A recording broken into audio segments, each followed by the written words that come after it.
Thanks for joining us. Today, I have an incredible panel of people.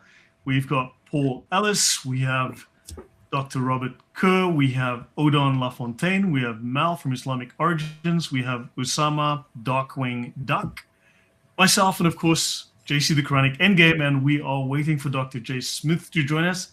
He said he will be with us shortly, so this should be a very exciting stream today, especially, I think, with the collaboration between Dr. J and Dr. Kerr. I think it'll be fantastic. So guys, welcome everyone. Usama, you're the one who got Dr. J to join us. Do you want to give us a little bit of an introduction while we wait for... Yeah, I sure can. I sure can. First of all, good to be with all of you. God bless you from the state of Illinois, Chicago, top high ground. I look at Chicago and I feel sorry for these people. They should move to Missouri, which everything is cheaper. But anyway, good to be with all of you. And I met Dr. J. Smith. I can't remember when he joined us. I'll ask him that question. But we were in Toronto. So I was speaking in that conference. He was speaking in the conference. And then I thought of myself so smart. Literally, I thought that I know it all. And I started teaching that which I learned. Here he is. And I'm glad that he can hear me as we talk. So I thought of myself, Dr. Smith, that I'm so smart and I learned it all and I know about Islam all my life. I've been doing this now for almost a good 10 years. Dr. Smith, do you remember when did we meet in Toronto? How many years ago? Oh, it was about 40 years ago. No, not 40. I was not 10 years old. Ancient history. You were just a young man, maybe 17 or 18. No, I was at least 30 some years. So much. No, you're right. It was about 20 years ago. 20 years ago. So anyway, so I am here. I'm going to tell the story to introduce you to our wonderful audience. So I'm sitting there and I got some material. I'm going to teach what I learned. And believe it or not, if you tell a lie big enough and keep repeating it, Egyptian, Christian, or all Muslims, obviously, will believe it. So I believe everything I've been taught in Egypt and everything I've been reading about for quite some years. And I finished talking one of my sessions, and then I listen to you, and that guy is talking about weird stuff. I have no idea where he come up with this. A, he's a liar. B, he's deceiving us. C, I know nothing about what I'm talking about. So I don't want to look at myself like I don't know. So I must know. I mean, I read from the sources, Islamic sources. So as then I listen to you and you start telling about Mecca and you start talking about Muhammad and you're talking about the Quran and brand new information. It shocked me. I'm not kidding you. I was shocked. But at the same time, I have to say that you said, this book is coming up. This book is coming up. This material is coming up. So I said, well, a good excuse. He does not have the evidence written somewhere. Therefore, maybe he's wrong and I'm right. Because what I learned must be the truth. Obviously, as years went by and I listened to you again and again and again, and believe it or not, I travel a lot. Right now, I'm in Chicago. And even when I travel, I just listen to yours, the same presentation over. And I'm like a sponge, a dry sponge. I want to soak all the information you have. And I cannot wait to see it in the Arabic language. And even I will use it as well. So Dr. J. Smith, it is our honor to have you with us the next 20 hours or 2 hours. I don't know how much time you're going to give us. And it is, thank you so much for accepting our request, and we'll give you the floor. And you, once again, teach us. And we are here, ears listening to whatever the Lord put on your heart. Good to be with you. Oh, I'm supposed to talk. I thought I was. Listen, you've got Dr. Robert Kerr there. What do you want to listen to me for? We invited you. Well, we can invite him next time. Have learned. And you've got Mel. Goodness sakes, this guy comes up with new things every week. You should see some of the stuff he's found out about Aisha just this week. And Odon, look at you've got some of the best men in the world here. Well, we love them all, but we love you right now because you are our guest speaker. And we'll have them all to have your big spot in your left corner up there. Yeah. But it's good to have you with you. Thank Robert, you. So good to see you after, what, 2 years? Yeah, it's been a while. Yes. We missed you in London. We would love to have had you back there in London last month. But if you'd send me, send an invitation and I'll try to come. Yeah. Invitations always open. For the next year, you're going to be there. Okay, good. I don't like to impose myself. Largest church in London. We now. I am imposing myself, Dr. Smith. I will be there, Lord's willing. Osama, you should have been there last month as well. I know. Odon was there. I think, Odin, you were the only one that was there. Wasn't that great last time? Yeah, it was great. It was all the more great that I had the chance to share the house with you and the other guys. That was fun, wasn't it? Yeah. It was nice. Just in the perfect place in London to go anywhere at any place. Yeah. So this is I don't know why you want to listen to me so much. You should be really listening to Robert on this, and Mel and Odon, and Paul Ellis. Good to see you there too. Hi, Jay. Paul and I mean, all of us have been doing this for years and years, and you're looking at the cream of the crop right here. 1, 2, 3, 4, 5. There's the 5 of us are really the top 5 in the world right now, who are unpacking this and who are going public with it. Not that we're the best at unpacking it, but we're the best at communicating it in a public forum. I think that's why, in some respects, the rest of the world is waking up to it, because YouTube is an enormous. What's the word? It's the best vehicle to get this out there, to field test our newest theories. And that's what we're doing. And that's why we have been getting hit. We've been getting hit from all sides because people think that we're saying things that we cannot support yet. I mean, you're asking us to write it down. Why do you think I haven't written a book down, Usama? The reason is the material keeps changing. We keep on adding to it. There's almost every week, I mean, especially with Mel and Odin, these guys just can't shut down. They just keep on. I mean, he's supposed to be, I mean, Mel's supposed to be on a pilgrimage.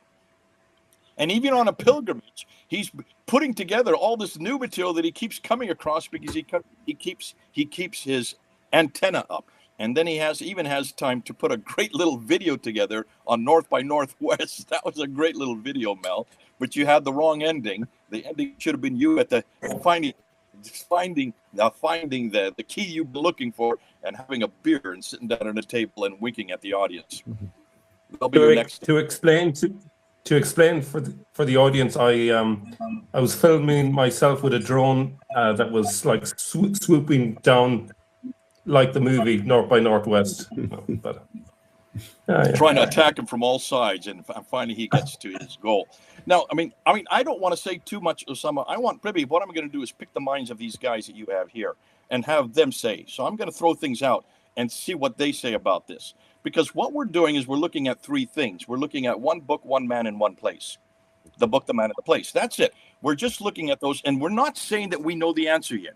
We're not saying that, and we dare not say that, and we probably won't know the answer to those 3 questions until possibly another 10 years, maybe 12 years, maybe 20 years from now. So I'm not gonna do what Odon is already doing and what Mel would like to do and others would like to do. I know my colleague Daniel Janasic has written a book thinking he knows what happened. I don't know what happened. My interest is, are the Islamic traditions correct? That's really my whole interest. What the Islamic traditions say about that book, that man, and that place? The book, the Quran, the man Muhammad, and the place Mecca. And the Islamic traditions are wholesale in their reference on those 3 areas. And everybody has believed the Islamic traditions without ever questioning it. And that's the problem. If you say a man was born in 570, lived in this place called Mecca for 52 years, and then in 622 moved to a place called Medina, and between starting in 610 up till 632 when he finally died, he received a book called the Quran, half of it in Mecca and half of it in Medina. All of this, all 114 chapters, and that this was a finished text by 632 when he died. If you're going to say that, and that's what everybody knows, that's what everybody hears, that's what everybody has been told, then you're going to have to support that. And so far, Muslims haven't supported that historically. And so all I'm interested in is holding their feet to the fire and saying, okay, you're the ones that say he was born in this city. You're the ones that say this city has existed since the time of Adam and Eve. Your Quran says that this city existed at the time of Abraham in 19th century BC. You're the ones that say that this man grew up there, spent his 52 of his years there, and that from there he received all these revelations from a guy named angel named Gabriel. You're the ones that make these claims. Those are historical claims. Because they're historical claims, we have the right to question them historically. And that's all we're going to ask. We're going to ask certain questions, historical questions, about whether that man and that book existed in that place at that time. It's as simple as that. And that's what we've been doing. Now, as we come up with more information, as we come up with more evidence, as more people start, actually, I think what's happening is because we're putting it up on the internet and it goes out so far, so quickly. Some of my talks have been, about 4 of my talks have gone to over 3 million views. That shows that when you use YouTube, you can get to a much bigger audience than when you write a book or write an article. More than that, you get to people who would never have watched this material or asked these questions than you would writing a book, because who's going to buy the book or who's going to read the article unless they go to that journal, which tends to be very specific. So that's why YouTube has been a great vehicle. That's why we're doing this today. We're using YouTube because it gets the material out, it gets the questions out. The difficulty is most of what we're putting out there are questions. We're not saying that we know what happened. And I think that's where the anger has come back. Yeah. What happened a year ago when we got a huge backlash in August of last year against quite a few Christians. Brothers, these are good friends of mine who were calling me a liar and a deceiver. And they really went after Mel. But they went after both of us. And I lost about a third of my support because of that a year ago. And the reason for that is because most people, when they see us saying this, they think that we actually know that this is what happened. We don't know what happened. I don't know how many times Mel and I have said this. Have we not, Mel? These are green papers. These are green papers. We're putting them out there. React. Come back to us. We need to be peer reviewed. And that's what peer review does. I mean, Robert, you know this. You write an article, you put it out there, people read it, and usually the people that read it are people that are knowledgeable, because otherwise they wouldn't be reading the journals that you put those articles in. And those people may take 6 months, maybe they'll take a year before they respond to you. So you may have to wait 6 months to a year to get a response. When we put it up on YouTube, we get a response within seconds. I kid you not. Almost immediately we get negative response or positive. And that's why YouTube is great, because you just look at the comments. Look at the comments that are below it. And the comments will say exactly what they believe. Yeah, that's a good theory. No, doesn't make sense. Have you thought of this? That's how I met Odon. That's how I met Paul.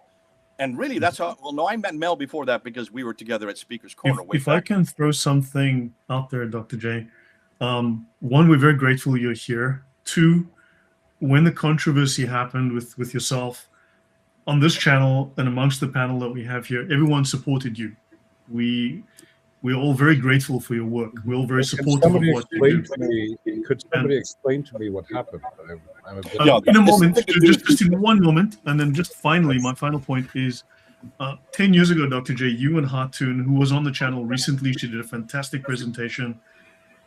You changed the scene. You changed the polemics forever, I think, when you and Hartoon went to Speaker's Corner, introduced those 26 different Qurans. It blew my mind. I think all of us here were completely just shocked at what you presented. And this upended the landscape, turned everything upside down, and it changed apologetics, it changed the polemics. And I think because of that, everyone else's minds were opened, and we now have the Muslims on the run. You know that they're scared of debating. They are afraid to debate, and they have no answers. And I think a lot of this is due to you and Hartoon, and we owe you both great thanks. You're both legends. So thank you. And back to Dr. Robert Kerr's question. Yeah, can you tell us what happened and also what you're up to, where you're going to right now with your research, and we'd love to obviously support that as well. Let me just be careful what I do say. What happened last year was nothing to do with any of you or any people who are on this call. It had to do with two people here in the United States. I'm not going to give their names. It's not important that I give their names, because I think Mel and I have had enough problem with them. Rather than give them another platform that they can then clickbait off of us, because a lot of this is clickbait. To be fair, I did a talk at Calvary Chapel, Chino Hills on July the 7th last year, a little over a year ago, and on that I confronted 10 challenges that Raymond Ibrahim had made back in April against me and against the Origins argument. And he made claims like, I don't even have to look at Jay's videos. I pretty well know that I can shut the idea down about the difficulty with the Origins in just 1/2 hour. And he did that. 10 challenges. So I decided to take those 10 challenges, and then I start to unpack and try to rebut each one of those 10 challenges in this talk I gave at Chino Hills. Well, that went viral, and over 3 million people watched that. And because it was so big, four individuals, 2 in America and 2 in Britain, decided to confront me and Mel, because a lot of material that I was introducing was what Mel and I had gone through, what we had put up on Fander Films, and to a lesser extent Odon as well. And also, Robert, saw your material on Muhammad was one of the material on Muhammad was probably the most contentious. And it was this material that went all over. It did go very big on their channels, and that was the problem. They were not getting a lot of views on their channels. So they went to another big name who you all know, and I won't give his name right now. They went to a real big Christian name who's a friend of mine. We've traveled together. I've been on the same platform. And they spent, I think they did a 7-hour video against me on that, and Mel. And it was at that point it went all over the world. And as a result of that, that's why I lost all my funding, because of that big claim. And a lot of it was they just didn't understand what we were talking about. They didn't understand that if you look at modern Standard Arabic, you can't apply modern Standard Arabic back to the 7th century Arabic. You've got to be careful. Arabic changes. Every language changes. And what is there in the 7th century is not necessarily what you would read today. It was something as simple as that.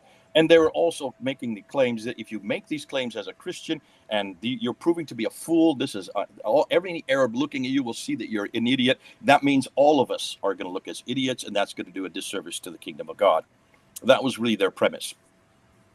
So my response to that was basically nothing. I just decided not to respond to that because in some ways, it would just grow their clickbait, because a lot of this is clickbait, and I think that it gives more people to watch their channels. And so I was warned by an awful lot of people: don't respond, just don't respond, let it go. It will fizzle out, and it has fizzled out, as you can see. It's no longer a problem anymore, and my funding has come back up again. In fact, I have gotten so many emails from so many people who support me saying, do not respond to this. We all understand what you're saying. Please keep doing what you're doing. Don't let this get you off into one thing or another. So in some ways, that's all behind me now, Lloyd. And thanks for also for your support. You've always been very supportive, Lloyd. So I've always known that. It is not you, it's other people who were mainly here in the United States who have been the problem. Since then, things have also kind of conspired, and what we have learned, though, and I think Mel and Odon and I know this very well now. We've learned not to say things that we leave just a standalone. Sometimes what we need to say is, here in July of 2026, this is what we now know. It may change in 1 month, it may change in a year as new evidence comes to light, and we need to say that, so that people don't hang us on things we have said a year ago or 2 years ago, because the evidence keeps moving. And as the evidence keeps moving, we've got to keep up with it. And we've got to make sure that we're saying what we know at that date, and not what we have said a year ago. And that's another problem. Also, another big thing that I have to realize, and this is something that Mel's helped me with and others, I've got to be careful about my exaggeration. I tend to exaggerate because I get so excited. I get so emotional. And I said, can you then see this is shoes? This proves that there was no Muhammad there, no Muhammad of Islam. I mean, I shouldn't say things like that. So I've stopped saying things like that. And so I've been very careful that we don't say beyond what we know. And it's been in some ways a good lesson for me. But at the same time, I have not stopped. I don't think I can't speak for Mel or Odon or Paul or Dr. Robert Kerr. I don't think I've changed my view on exactly what I believe about the book, The Man and the Place. And I've been working on this since 1995 when I did my first debate with Dr. Joan Badawi on this very material, using only Dr. Patricia Caron's material. I was in her office the week before that debate, and for 3 hours she went with me, said, say this, don't say this. We know this for sure. Here's a better way to say it. I turned to her and I said, why aren't you doing this debate? And she kind of laughed at me. And she says, listen, Jay, I'm in a department here at Cambridge University. I have a chair to protect. I have an institution to represent. I could never do this debate. There are many other Muslims who are under me, who I'm responsible for. If I did this debate, I would ruin the whole atmosphere of the academia here. I cannot do this debate. You can. You can do this debate because you have no chair to protect and you have no institution to represent. The only person you represent is Jesus Christ. Amen. Now, here's an atheist telling me who I represented. I represent Jesus Christ. And I almost could have hugged him. I didn't. I was very careful not to. But can you see what she was saying? Those of us who don't have chairs to protect, Robert, you've got a chair. You've got 2 chairs to protect. You've got an institution you represent.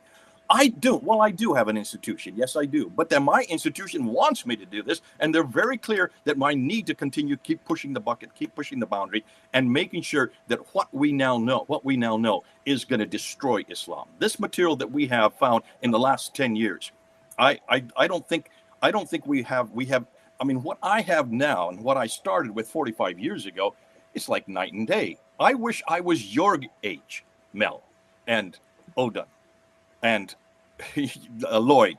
I wish I was your age again. Can you imagine what you guys have now to work with that we never had when I started back 45 years ago? This work. So today we're giving a baton to the next generation, a much better baton than what we were given. And because there are so many good minds, I mean, look at the people you have right here on this call.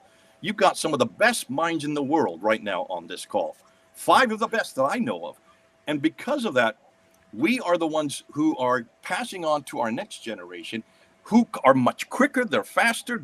I just did a 4-hour lesson last night with about 25 people on my master's degree program. And I brought in my adopted son, Alistair Letton. I brought him on just to answer all the questions about all the different debates that are happening on the internet. And I just sat back and listened to him for 3 hours because he knows all the material. He knows who the major players are. He knows what their questions are. He knows what their weaknesses are, the Muslims that are on the internet. We went through about 50 different personalities on the internet, both Muslim and Christian. And he was able to summarize every one of their major points. And I just sat there and I said, man, I wish I could do that. Man, I wish I had a mind like that. Goodness sakes, look how great this next generation are. And he's only 29 years old. So this next generation coming up, we're putting together some amazing minds. I mean, look at God logic. I mean, just look at how quick he is. Look how fast he is. Look what a command he has of the Islamic scriptures and the biblical scriptures. The guy is amazing, and yet he's winsome the whole time. He just sits there and smiles as he completely destroys his opponents with facts. And he just backs them up to the presuppositional base. He just keeps backing them up to their presuppositional base, and then he supports everything he says. This next generation coming up, I'm so excited about. And, we're the old codgers. I don't know how old you are, Robert. Are you my age? I'm 73. Not quite. Getting there. Okay, try to catch up if you can, all right? So we're the old guys here. But can you imagine, Robert, this next group that's coming up, especially these 20s and 30s something, they are amazing, and they're clever, they're sharp, they're erudite. I mean, look at Michael Jones. Look at what he's able to do. There's so many major names up there, and we had them all last month. They all came. They were all there with us at London.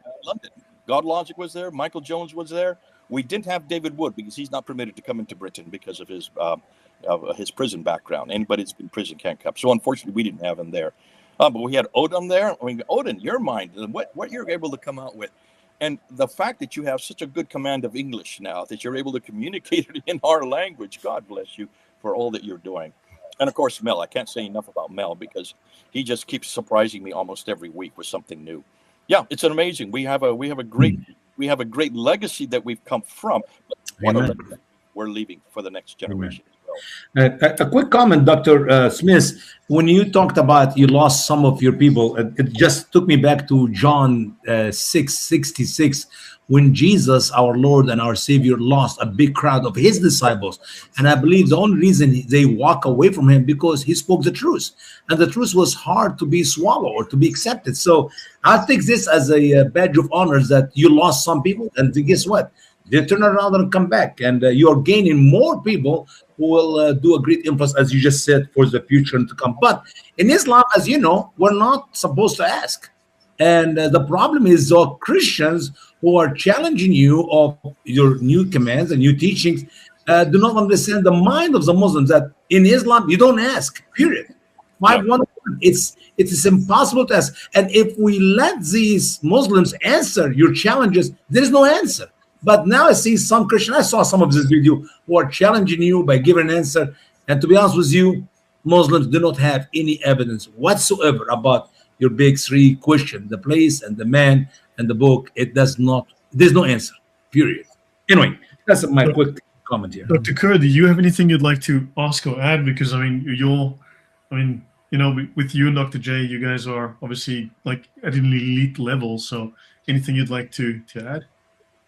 No, I mean, I would just say that, what I wrote about the etymology of Muhammad, I stick with it, and I haven't seen it being contradicted. So I don't see where the problem is.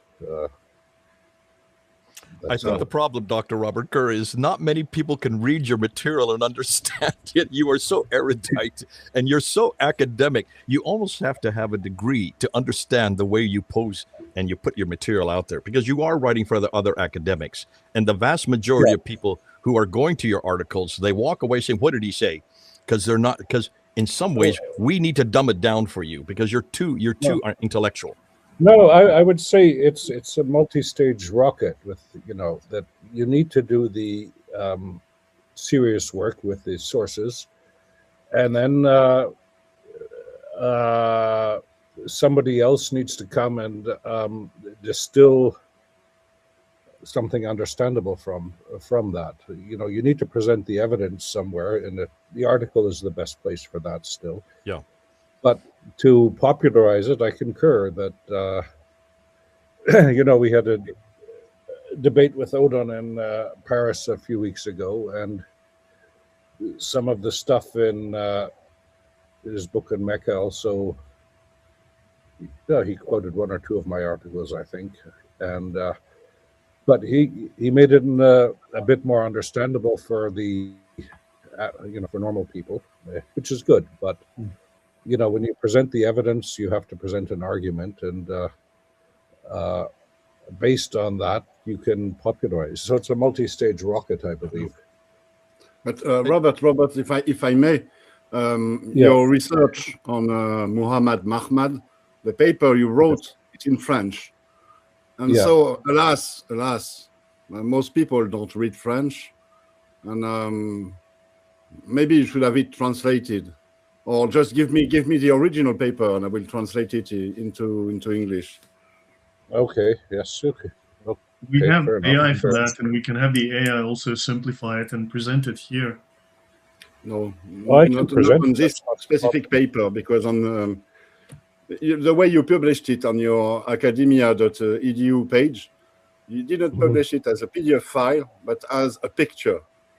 And so the AI doesn't understand what the French is about. Okay, because those are the proofs that I got from the publisher. I can send you I have the Word version somewhere, I think. I can send you that. Mel? I just want to say that I think one of the lessons we learned from last year is that sometimes we went too far ahead, and that we have to bring the crowd along. And unfortunately, most people don't get the nuances of the argument. But on the key argument that we made about Mahmad, which was Robert's etymology argument, it's been vindicated by people like Dr. Ahmed Al-Jalad, who goes even further than we ever had said, and he confirms that there were different pronunciations of Memha Imdal, Mahmad and Muhammad. This was disputed by people saying, oh, it was only ever said one way, but he confirms the word, at least two pronunciations. And then there's also another argument. Sorry. Go ahead. No. Sorry, go ahead. No, there's a. Go ahead. There are other arguments that one can make here. For example, if you look at Latin Mahometos, there's no way that can come from Muhammad. And if you look at Turkish Mehmed, that can only come from Mahmad and never from Muhammad. So even the Turkish evidence and the Latin evidence, which spelling reflects the older pronunciations.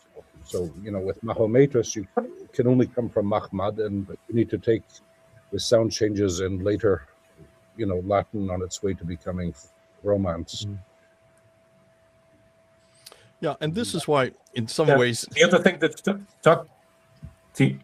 just to finish a point, the other thing that Dr. Al-Jalad mentioned, which went way further than we had ever said, was that he found a script that hadn't been deciphered in 100 years, and he concluded that over 2,000 years ago, Mehmed was being used as a divine title for a pagan god. And so while he didn't say that means that we should assume that it was a title in the 7th century, the possibility is there that a person could have a name and a title, which is essentially what we were saying. But maybe we pushed our argument a bit too strongly, and I think we've learned the lesson that we need to pull back and maybe not say things in an exaggerated way. But you see this, for example, I mean, there's other examples of this where, for example, Rahman, Rahmanin, if you look at Aramaic, but also Sabaic, Old South Arabian, it's a title always used for whichever god you're worshiping. Mm-hmm. So it doesn't necessarily mean that the merciful, it's an epithet, because what you have in the Jewish tradition, that you don't pronounce the name of the proper name of God, Adonai or Hashem. You have this also in other traditions, because so if you look at Phoenician gods, we don't know their names, we only have their epithets. So Melkart is the king of the city, and Eshmun is the anointed one, is basically means the Messiah, shaman oil. So Rahman, so we often don't have the names of the gods themselves, but only their epithets, how they were addressed. So with Mahmad, it's the same thing. And in my article, I point to a Jewish inscription from what's now Yemen, Sabaic, where it's the God of the Lord of the Jews and his Muhammad, and the Muhammad, which the thing is clearly pre-Islamic. So here, clearly, a Muhammad is an aspect of God.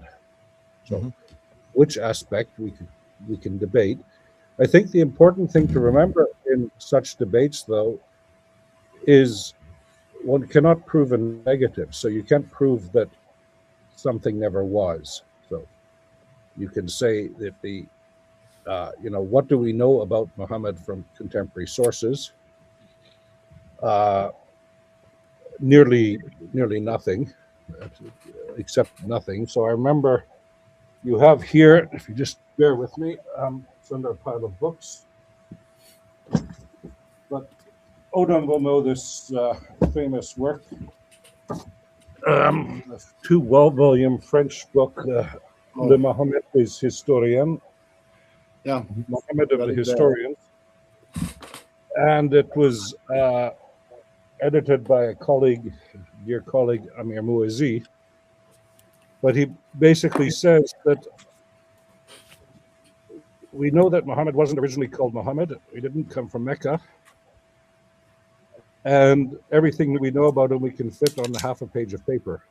So we're going, okay, good. So Muhammad of the Islamic tradition doesn't exist. But the only caveat I would say is you can't prove that something never was, because if something never was, there's no evidence. So the only thing that you can say with certainty is that there is no evidence from the 7th century of the Prophet of Islam, such as, so as to use Jay's argument, the man that placed the book.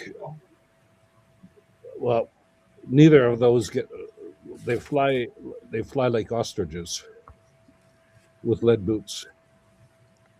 So no, it doesn't. The story doesn't get off the ground. So that's I tend to be more reserved. But what I would say, I would concur. There is nothing to support Muhammad of Islamic tradition, and as I said in the article, the root itself, Hamad, is from Hebrew. And if you want to understand the fairy tale of the revelation of the Quran with Muhammad, just read Daniel chapter 9, and it's basically you've got the outline of the entire story. You've got all the key elements there. Dr. J. Because, sorry. Please finish, Dr. Kerr. No. So it says, in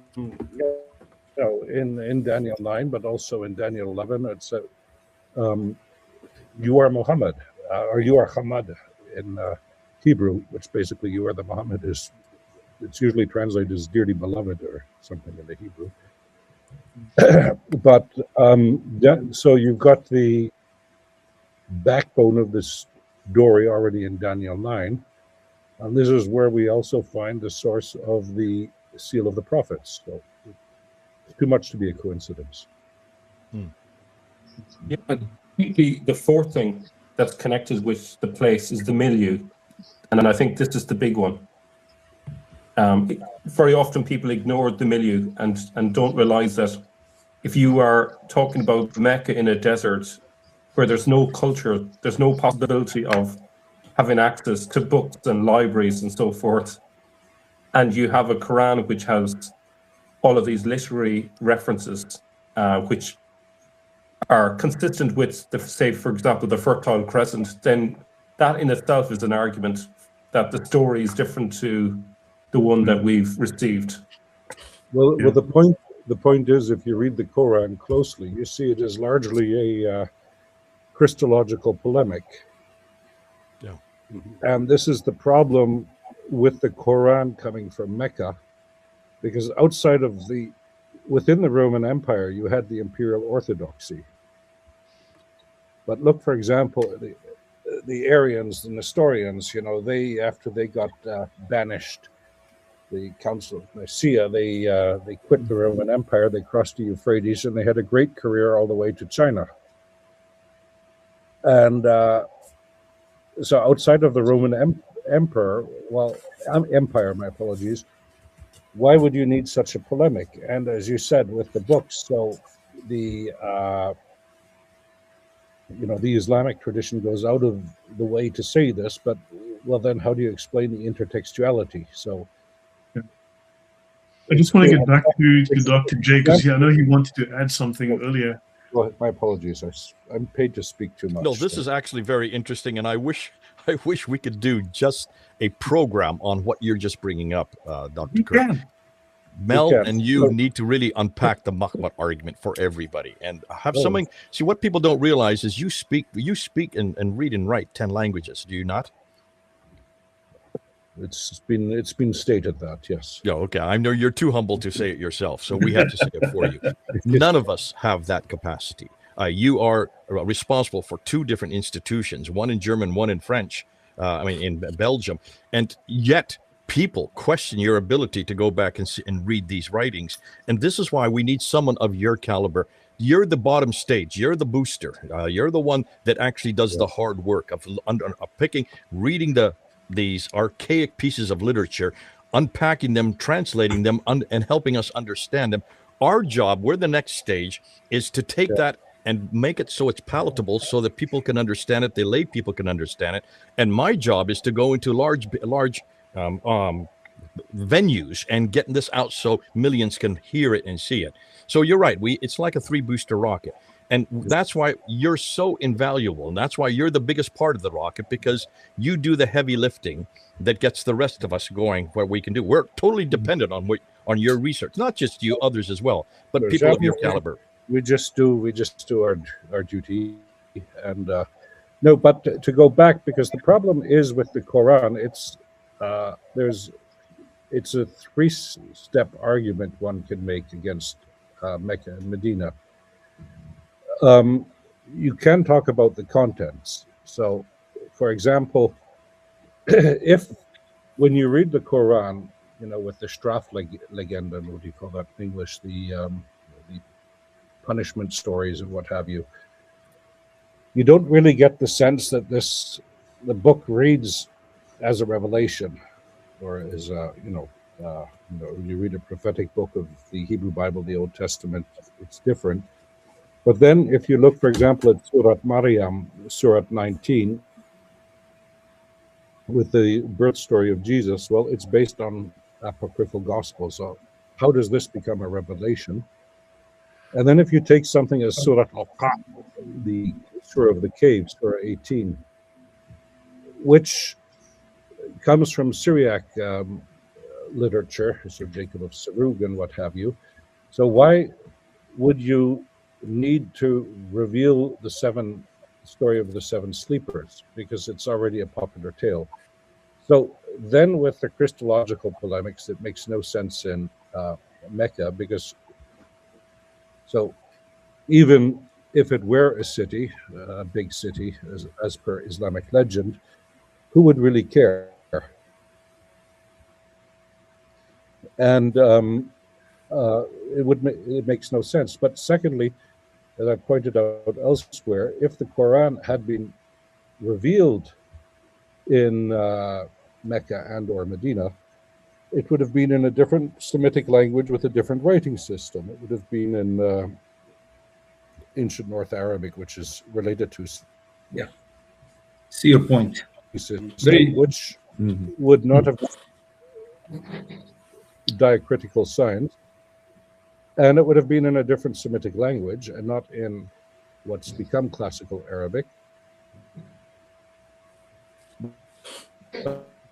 Evidence together, the writing system.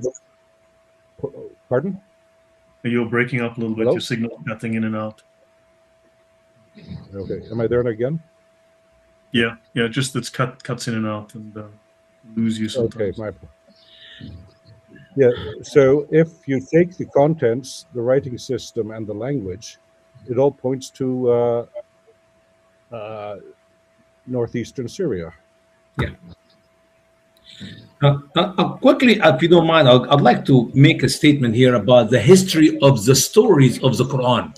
It seemed to me, I was just writing an article for a newspaper last week, and Pharaoh, for example, Pharaoh in Egypt, he decided to crucify the magician or the sorcerers because he believed in the God of Moses before he gave them the permission. And he made the statement, I will cut your hands and legs from opposite side and I will crucify you. History does not fit with Moses' timing to Pharaoh to make the decision about crucifixion, because we know that crucifixion did not come but centuries later. So it seemed to me the writer of the Quran wrote it. It was written later, of course, and we can give hundreds of examples about that all over the Quran. We don't have time for it now. But how do you see, and the question to you, Dr. J, or anybody else would like to answer, how do you see the history of the story of Moses talking about the crucifixion, which will never be for another few hundreds of years? And how can you even crucify somebody when you cut a hand out of the two hands? Because to make a crucifixion for somebody, you need both hands. Yeah, I mean, this is something that's fascinating because we're going through and we're doing, as we speak, there's a group of us, about 7 of us, who are trying to find all the antecedents. We call it the intertextual. I think that was already brought up. Intertextual, looking at all the antecedents in the Quran, where they come from, who wrote them, when they were written, what languages they were written, and how they got changed from the original text to the text that we see in the Quran today. That's coming out next year. We're going to publish that so that all of these are going to be exposed to the whole world, including the story you're talking about with Moses and the crucifixions. And don't leave it with Moses. Also, the story Joseph has the same thing. How can you have crucifixions at the time of Joseph, which is even earlier? I'm sorry, comes later, because you have this difficulty of crucifixions that don't even begin to appear until the Phoenicians invent it in about, I think it's the 4th or 5th century. I'm just thinking off the top of my head. So these are real problems. These are historical anachronisms, we call them. At the same time, we know now why they're there, because they're in this Talmudic material from Jewish accounts. They're from Christian sectarian writings. They're from Ethiopic writings. We are picking a lot of them from Zoroastrian writings, even some from Chinese writings. And we're putting them all together so we can pretty well look at most of the Quran, not all of it, but most of the Quran, and be able to see where the antecedents come from, proving that this is man-made as well as possible. And that explains why it's all ulta-pulta, as we say in India. It doesn't flow. There is no sequence. Stories begin, they don't end. There's only one complete story in the entire Quran, and that's chapter 12, the story of Joseph. All the other ones don't have beginnings or ends. They don't flow one from another. They jump all over the place. That's what you do when you borrow very quickly from many different sources. You borrow what you have, and you borrow the ones that are already in Arabic, as Dr. Kerr is saying, a very crude Arabic, Nabatean Sabaic Arabic. And what you have is not the original text. And the reason you don't go back to the original text is because both the Old and New Testament had not yet been translated into Arabic. So they didn't have access to the authentic stories of Moses and Joseph and David and all the other prophets. And that's why so many of them are erroneous. But we need to show the world exactly that this is a man-made a book, and it fits the right place, the right time with the right people. Before we get to Mal, Dr. J, one question I'm curious about. What was most surprising for you about the research, especially maybe the last few years, that you least expected? Or what really surprised you about where the answers took you? Where the research ended up and the things you weren't expecting to find? Well, again, I'm not interested in putting together how the Quran came to be. I'm more interested in showing what the Muslims claim. Remember, I'm always confronting what the Muslims say. And what the Muslims say is what the Quran says. And the Quran and the Muslims are very clear that Adam and Eve were the first people that landed on earth, came down from heaven. Therefore, that's in chapter 7, verse 24, Eve down to Mecca. So therefore, I'm more interested that the Quran makes this claim that Mecca existed from the very beginning. In chapter 21 of the Quran, that Abraham was there rebuilding the Masjid al-Haram, whatever that means. But Muslims claim that's the Kaaba. So in 1900 BC, there should be a place called Mecca. I'm more interested in also looking at what the Quran says about Moses that Usama's bringing up, or what it says about Abraham, or what it says about Cain and Abel and the raven, or what the great story in chapter 27 of what it says about Solomon and Sheba and this hoopoe bird. All of these are great stories, but they don't make sense in the historical context that we're finding today. So these are historical claims of people who do certain things, say certain things in a certain place at a certain time. Those are the four things I'm interested in. I'm going to confront every one of those four by showing that we now know where this story came from. It's not from the authentic documents. It never could have happened at this time. You cannot have crucifixions way back in 1900 BC. You cannot have crucifixions in 1400 BC. Therefore, obviously, these are erroneous. That's my interest. So I'm not going to sit there and say, how then did the Quran come together? I'm just going to say where we can pretty much poke holes in it and show it's not the book with the right person at the right place or at the right time. Mel's trying to say something, I think, but he's muted. Am I? Mel, can't hear you. Can you hear me? No, yeah. No. So, Mel, you and then we'll let Paul make his point as well. I think the point about the fact that no story is ever, bar one, has been told in the Quran, it's all illusions. That tells us about the audience. The audience already knows these stories, particularly the Christian stories. That tells you everything about where the Quran is being written. It's not down in a place that is in a pagan society. It's a sophisticated society that's familiar with rabbinic connections, Christian connections, and so forth. So I think that's the key point. Great point. Yeah, Robert wants to say something. I just would point out just two caveats with what you're saying, and not that I disagree, but I think it should be a bit fine-tuned, is that one has to remember also that what we consider the Bible today wasn't necessarily the Bible at all times and all places. So what we consider apocryphal wasn't apocryphal for everybody at all times and all places.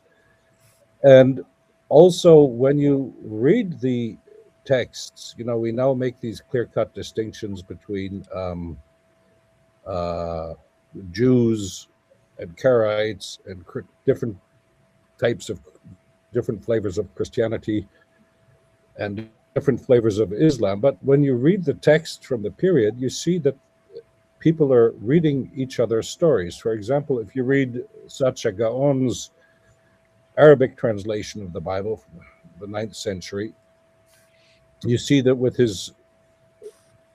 how he translates the Joseph story in Genesis, he knows of the story, the Surat Yusuf in the Quran. So And you see in Syriac church fathers influence of Jewish exegesis. So what I mean is our clear-cut distinctions are not so clear-cut. And you see this, for example, with the vocalization of the Bible, the fatha in Arabic, which is a line on top of the letter. Well, in Hebrew, that's a patach, that's a line under the letter. And it's called basically the same thing in Syriac. It's just written differently, but it's the same word. And it also represents a closed A. So these people, they're working together. So these clear-cut distinctions that we'd like to make today, one has to remember there is another problem here. You just mentioned it with Pharaoh and crucifixion. One might just briefly point out that even the word Firaun, you have to explain where the nun at the end comes from, like Pharaoh in Hebrew. You can explain from an older pronunciation of Per'ah in the big house in ancient Egyptian. And what's interesting is that in Coptic, you've got a spelling Pharaoh, which is a borrowing from Greek. But in Bohairic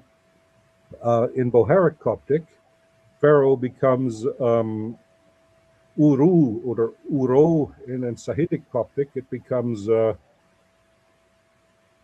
something like Ru. So so it's clear that whoever's behind the Quran only knows of the word probably through a Syriac source and not through a so it's not genuine Arabic. So it probably comes from Syriac or some form of Aramaic.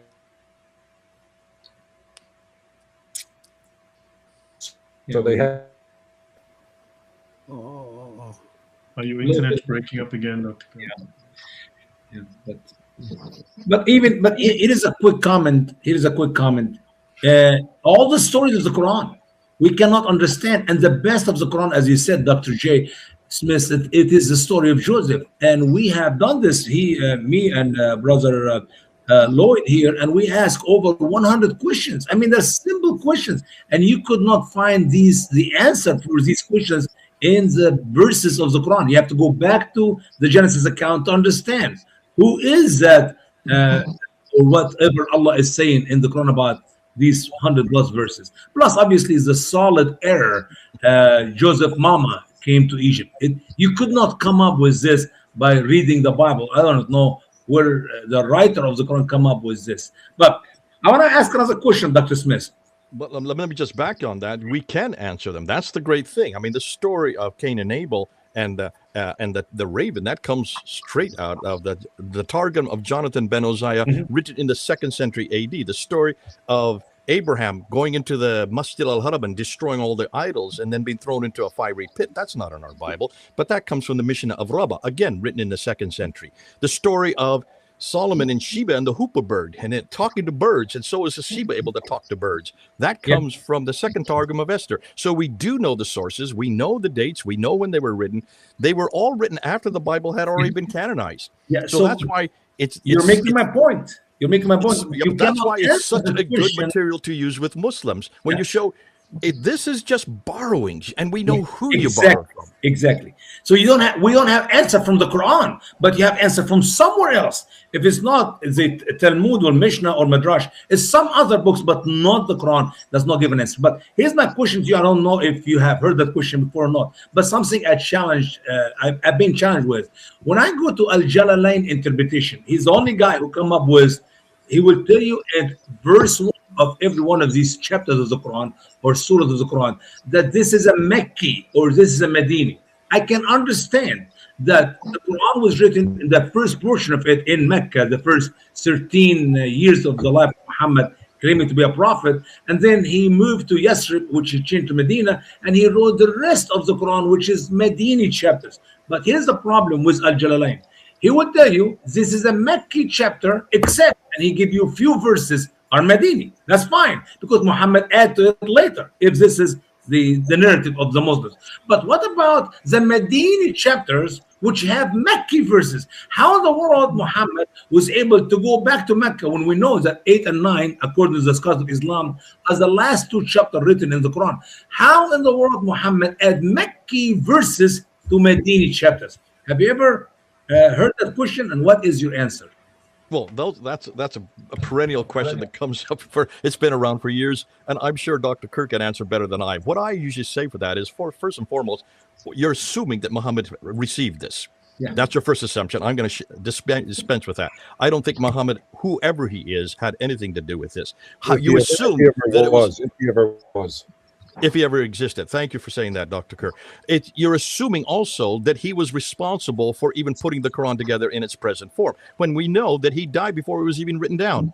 I mean, that's what the traditions tell us. Zayd ibn Thabit was the one that actually went and compiled it after, within a year to 2 years after he died, and then recompiled it again in another form 20 years later, and we don't even have any of those copies.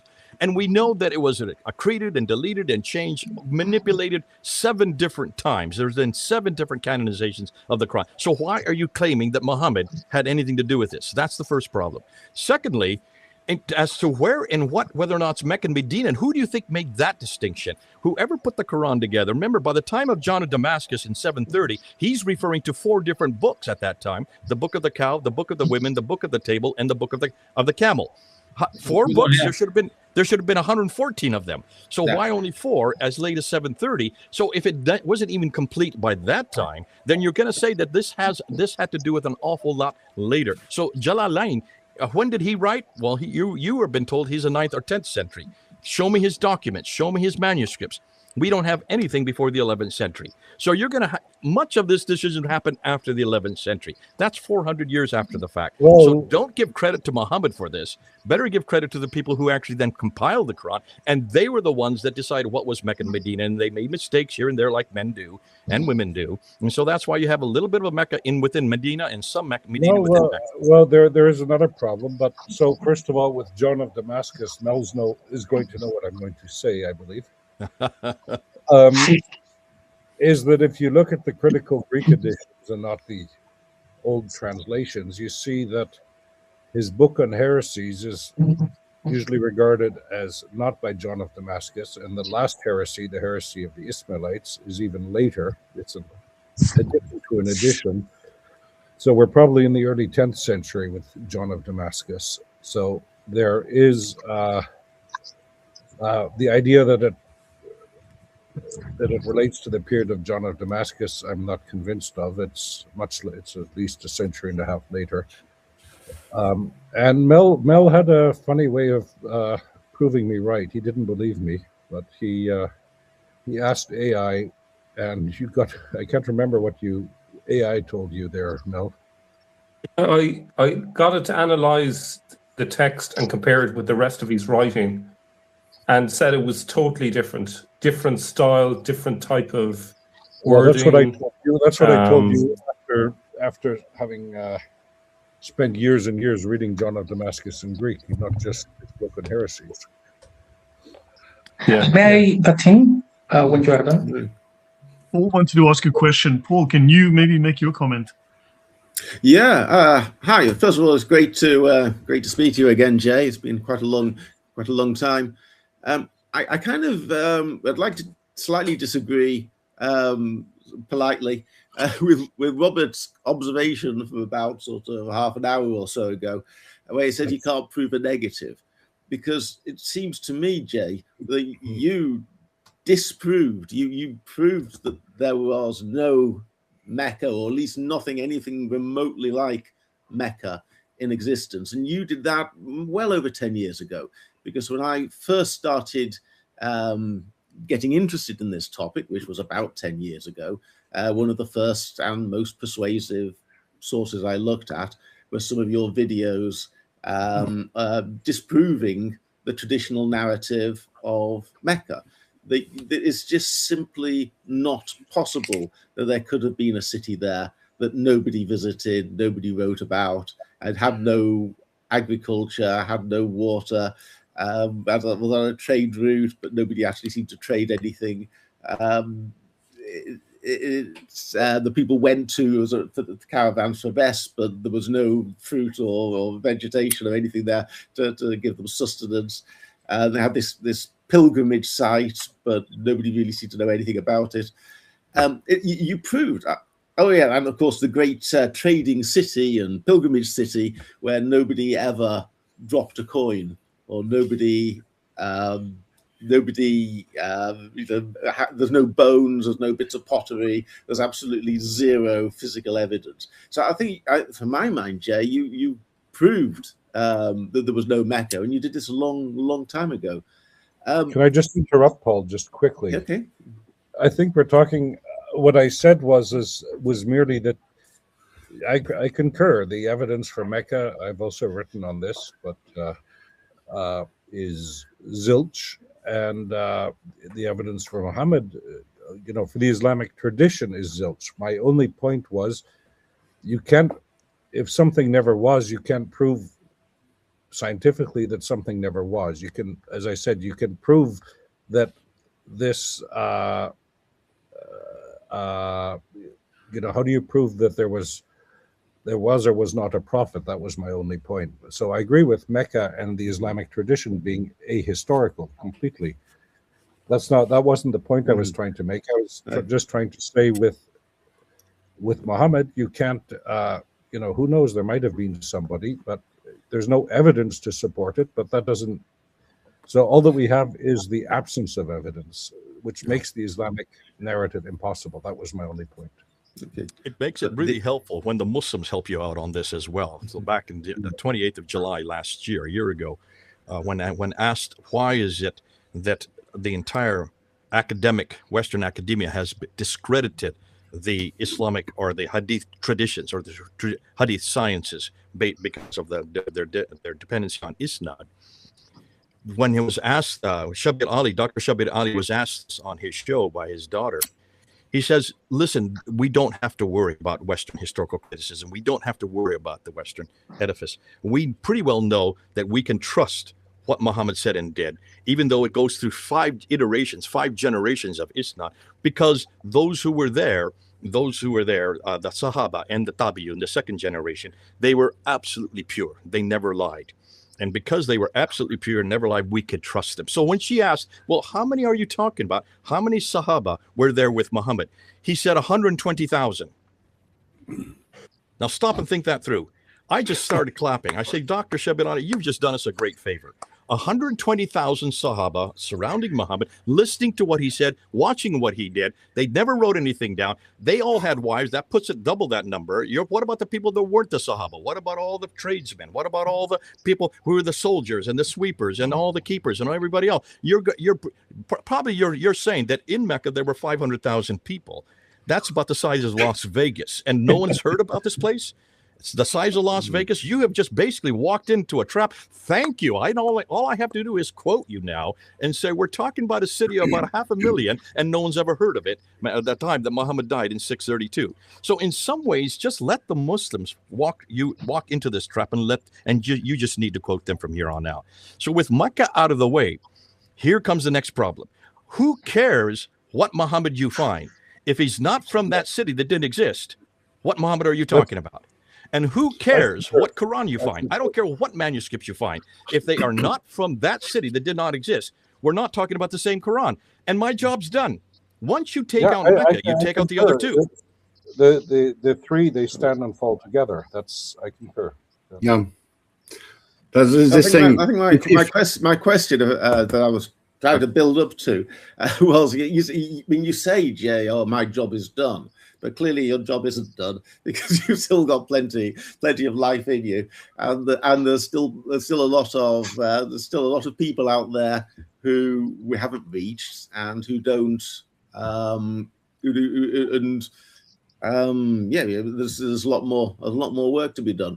Now, what I would question is, my question to you is what could we do collectively, taking this forward, to be more efficient, how can I put this? The unpleasant incident that you spoke about from last year. We don't want that to happen again. We don't want people amongst our own community to be falling out over this. I wonder how do we avoid it? It seems to me that we've got to find a way, some sort of way forward of peer reviewing one another in a way that is polite, courteous, not like the peer review that went on last year. But we've got to find a way of doing this in a way that is constructive and brotherly. This is up. Let me just say, and I'll be very frank about this, and I don't mind if this is going out all over the airs.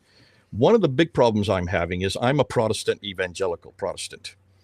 And I'm getting in the neck from a lot of other evangelical Protestants for working with people like you, Paul, and you, Mel. You're both Catholics, and you, Odon. How in the world can an evangelical Protestant man be working with the Catholics? I get that in the neck all the time. Don't I, Usama? You know that. And you've had to defend me on this.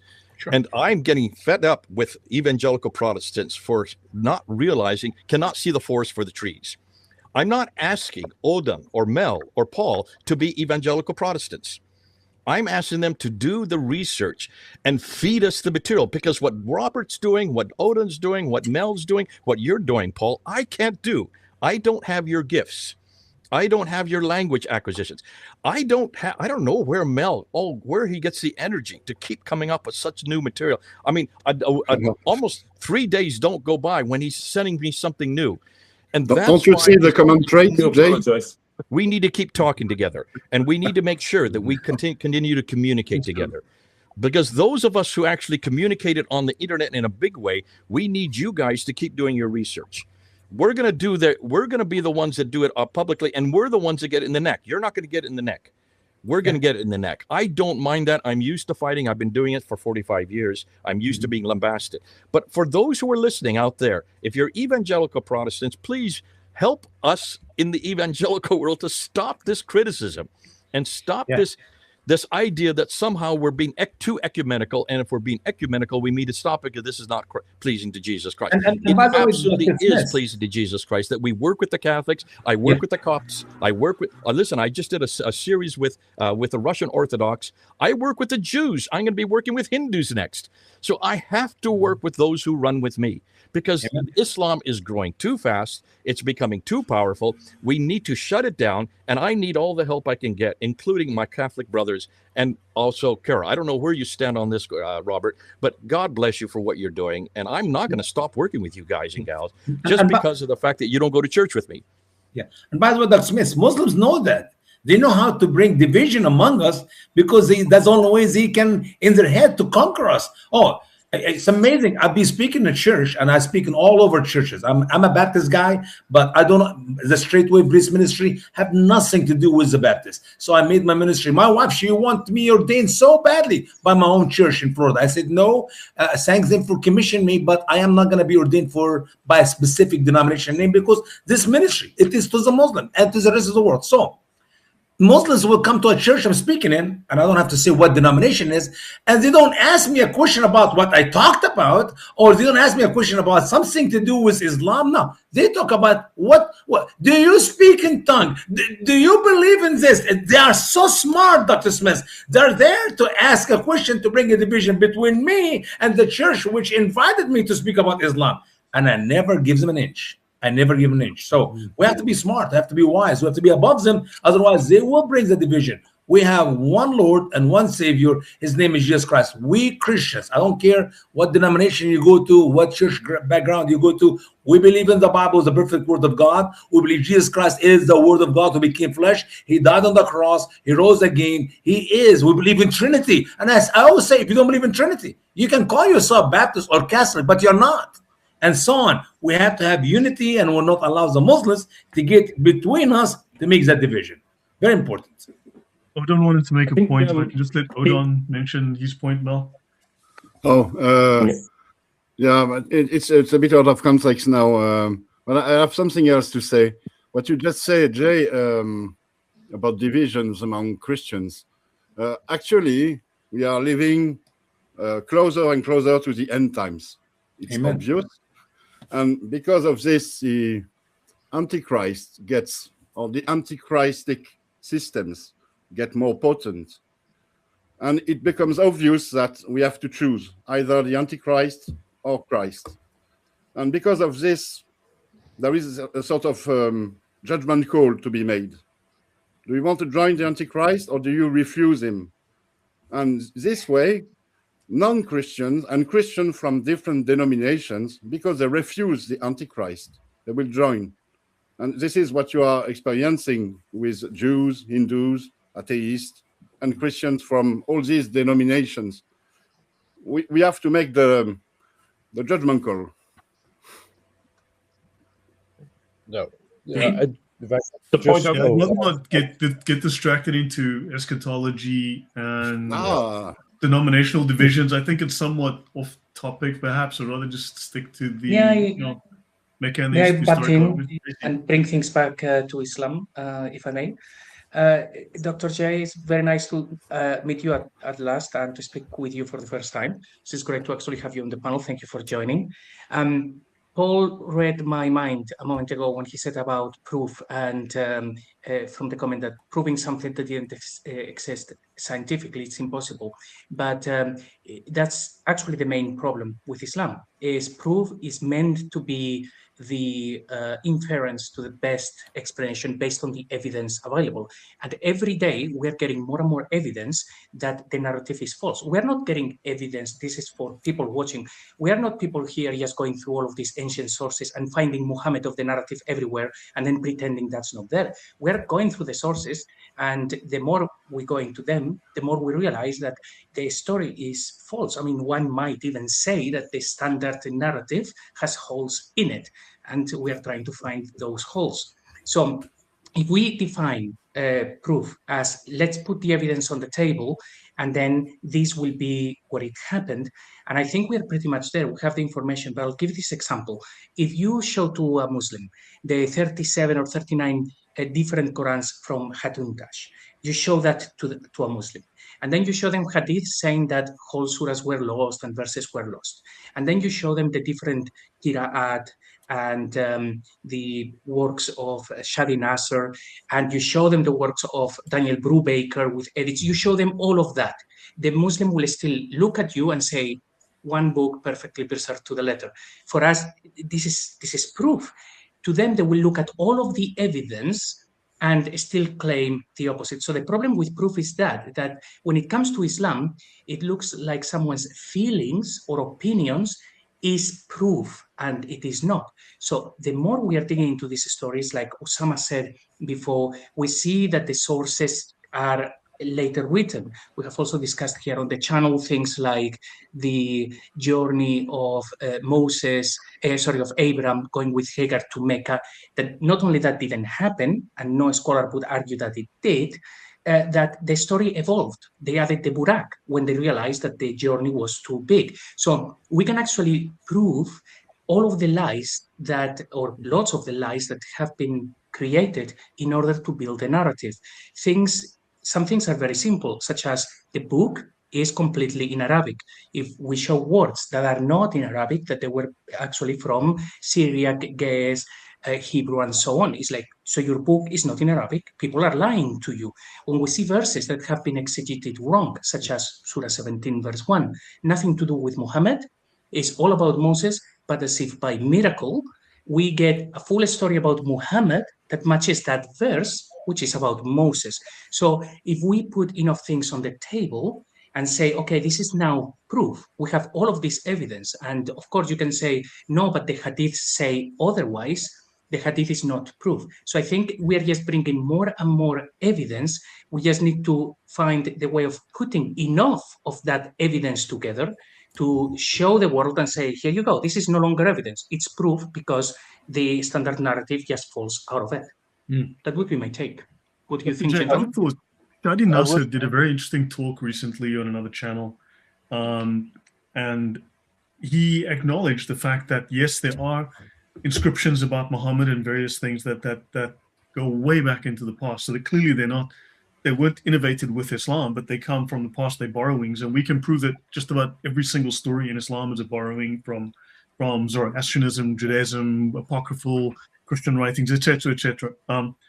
But I could tell Dr. Shadi Nasser was very concerned that what we have been putting forward as a group generally for the last decade, starting with yourself, this is gaining legs. This has got legs. This actually, it's starting to validate, his research is starting to validate many things we say, which undermines Islam, but he can't come out and say, well, what do you think of that situation where academics clearly know, it's even Islamic academics, but they are stuck between a rock and a hard place, and maybe a little bit of jihad. I'm going to answer both JC and Lloyd simultaneously. JC, good to meet you. I've never met you before. I've seen your work. Thank you so much for what you're doing.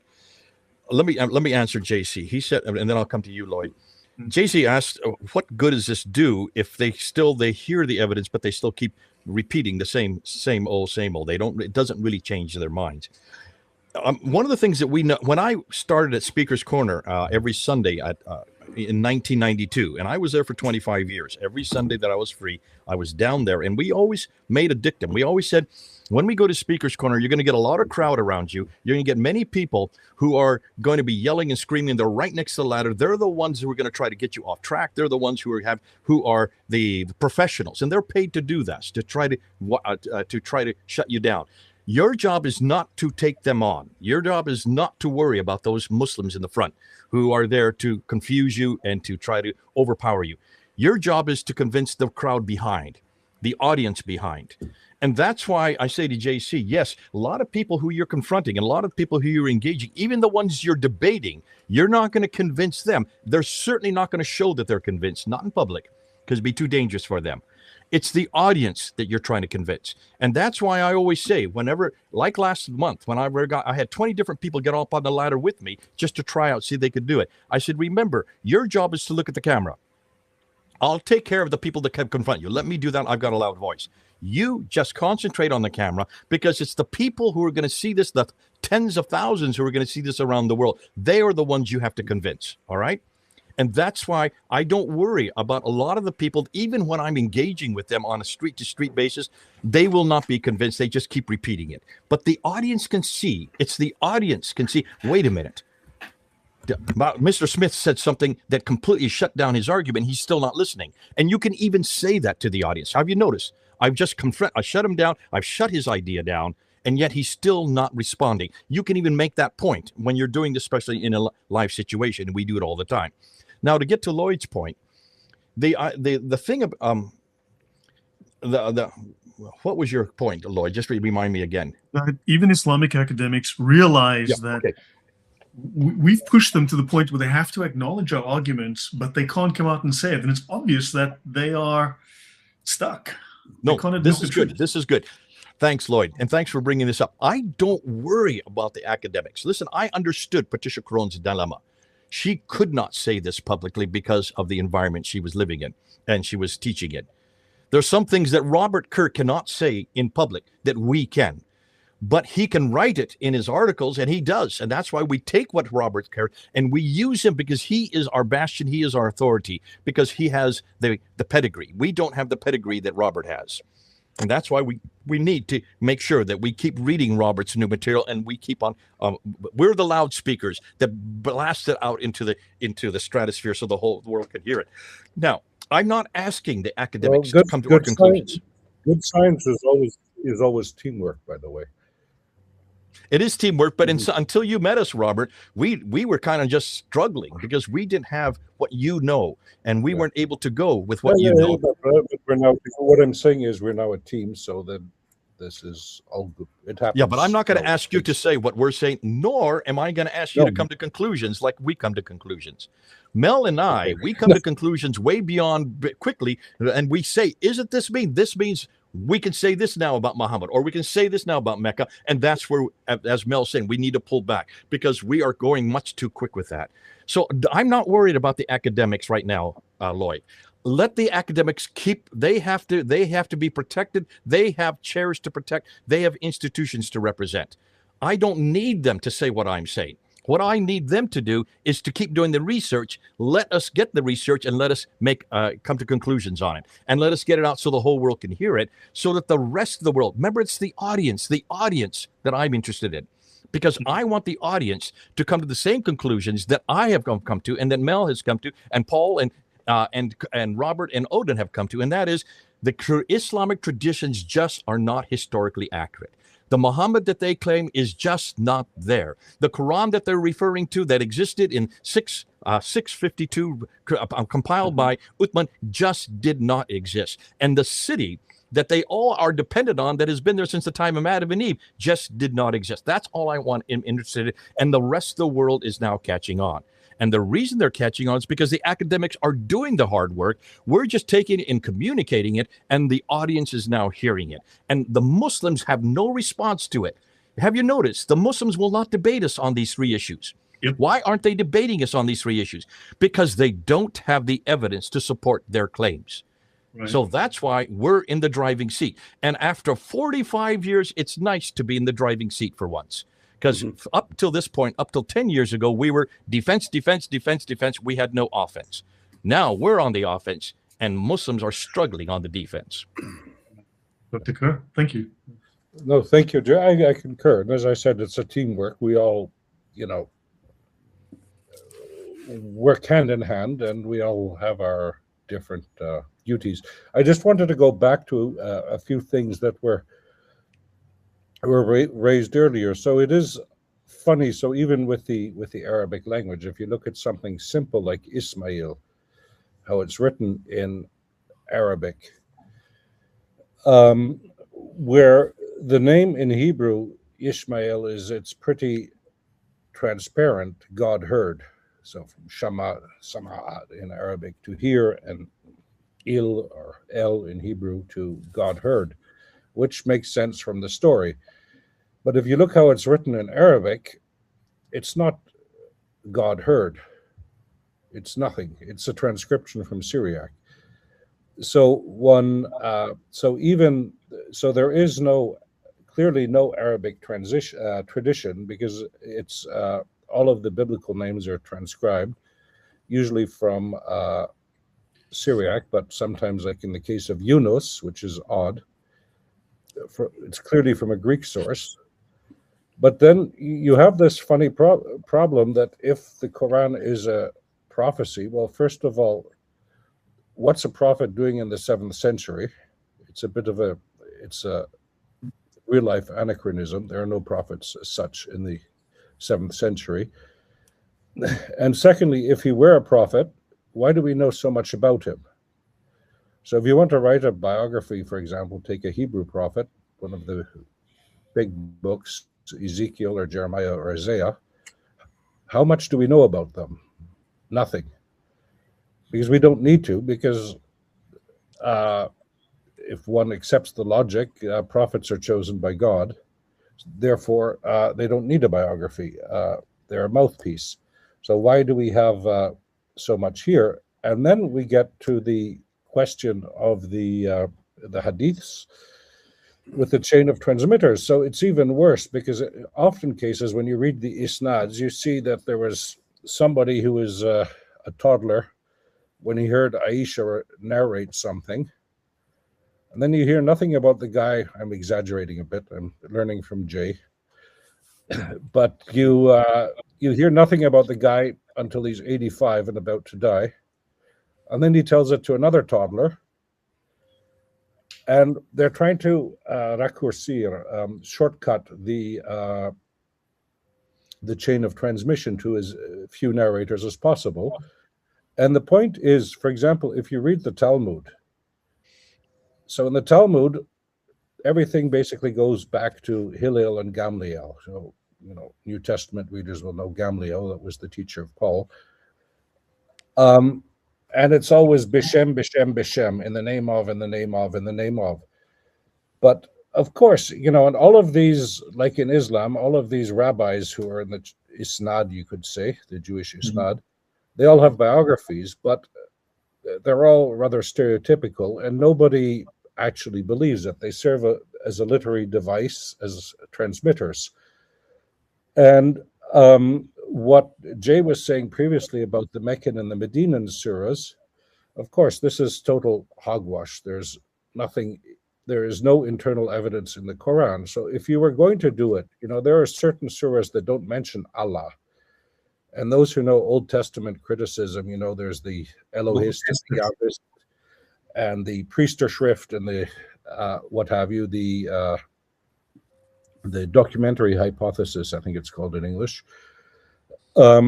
That's how you would have to do it. What you see happening with the Meccan and the Medinan surahs, it's an exegetical device. So you find it, for example, with Tabari in his tafsir.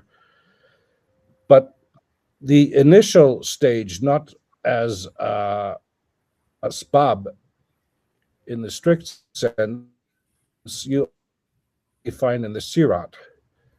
And of course, this becomes the asbab an-nuzul, the circumstances of revelation later, because they realize the Quran is full of contradictions and they have to introduce abrogation, naskh.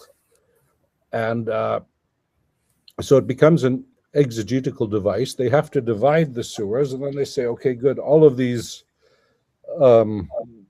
ones that are a little bit more specific, we'll call them Meccan, and all of the, and then you get these books like Muhammad the Prophet and Muhammad the Statesman, you know, from his Medinan period. But there's no, there is absolutely no internal evidence for this. And when you read the tafsir, the mufassirun, you see they're more interested in the asbab an-nuzul than actually what the verse means. So that's just some thoughts. So this whole Meccan Medinan business, so you even see this with modern Quran editions. If you look at older printed Qurans, they would always say this surah was revealed on February 13th, 526 at 4 in the afternoon, and just before tea time. And but even the modern printed Qurans, they don't even the Saudi ones, they don't mention this anymore. They realize this doesn't work. And believe it or not, even when we go to the scholars like Al-Tabari or Al-Qurtubi, they will tell you different reasons. Here is Asbab al-Nuzul. They give you 5 different reasons. And Allah. Yeah, Allah knows best. Allah knows best. That must be true. Yeah. If I may, on this topic, you said earlier, Robert, that you cannot prove that something did not exist from a scientific perspective. Yeah. But we have now, I think, hard evidence that Mecca did not exist. I presented some of it in London last month, namely the climate, the hydrology, the rainfalls, and so on. So Mecca did not exist. So what I said was the Mecca. It's clear that the Mecca of the Islamic tradition. The Mecca of the Islamic tradition did not exist. So the Mecca of the Islamic tradition was invented. It's a later creation. And who invented it? The Mufassirun. The guys who used Asbab al-Nuzul. My comment about not proving a negative. So, as Jay quite rightly pointed out, the book, the man, and the city, they stand or fall together, and if one falls, they all fall. He is correct. Just to avoid any inclarity, my remarks here were only limited to the Prophet. Okay. But my point is also on the prophets. Yeah. Let me explain. We now have hard evidence that the Islamic Mecca is a late creation. Who created it? The very same people who published the stories about the Prophet. Yeah. No, so you see, my point. Someone could have a bit of a suspicion that my only point was stuck into argument. My only point I'd like to bring it back to Dr. J. We'll have this discussion very soon, all of us again. Yeah. Dr. J, what are you finding is most effective right now? What is really resonating with the researchers, with the apologists, but also affecting Muslims? What do you think has been bearing a lot of fruit? Where would you like to see the research go? How should we apply this? Wow. Okay. Well, you're talking. It's going to take me an hour to get through all this. Please go ahead. I'm going to do this, by the way, at Calvary Chapel in September. I'm going to look at the 3 areas, and I'm going to look at the 3. There are 3 major polemics that are hitting Islam right now. One of what we call the internal polemics, which is the whole Islamic dilemma problem. That is really hitting Muslims hard. And Muslims don't know what to do with that. The Islamic dilemma, which has nothing to do with what we're talking today. The other thing is the cultural dilemma. The Islamic dilemma has been around since the time of since the time of the 9th century. But Dr. Carl Fander really made it big in the 1800s, and David Wood is the one that has really pushed it this century. Chris from Speaker's Corner is the one that's written a book on it that's now breaking all records. And that one, the Muslims do not know what to deal with. The second one is what we call the cultural dilemma. They don't know what to do with the fact that Islam is just absolutely irrelevant everywhere it's tried, everywhere it's used, and why so many Muslims are leaving Muslim countries and coming to the West. And they're coming here to live in the freedoms that we have here. They don't know, and they want to reproduce what they've left, which is absolutely imbecile. And so that culture dilemma, and Hatun Tash is probably the key person on this one, the cultural dilemma. There are many others who are doing it. You guys are doing it as well. And then the third area is the historical critique, the external critique. So we have the internal critique, the cultural critique, and the external critique. And the external critique is probably the most devastating in that it is hitting the academics. It's not hitting the populace on the ground.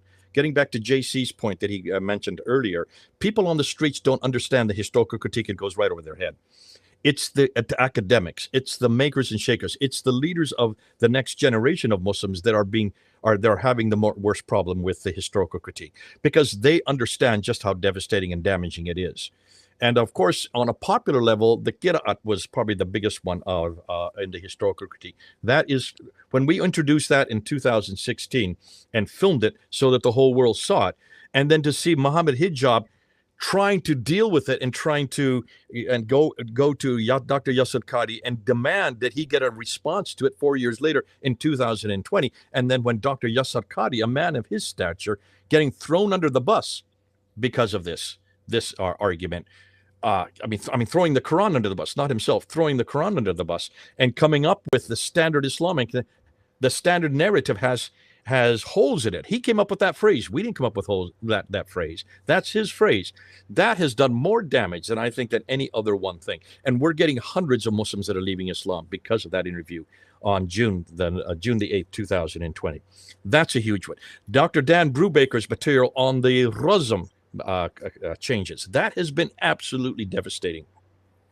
When I introduced this in 2014 with a debate I had with Shabir Ali, and I just went to the 6 major manuscripts, the Topkapi, the Samarkand, the Ma'il, the Petropolitanus, the Husseini, and the Sana manuscript, those 6 manuscripts, and I said, why is it that none of them are complete? Why is it that none of them actually agree with each other completely? And why do none of them agree with the Quran we have today on the Razm? I'm not talking about the Qira'at here, because they don't have dots and vowels in those manuscripts. He could not answer that after 2 hours. As a result, we know of over 100 Muslims that have given their life to Jesus Christ just because of that one debate.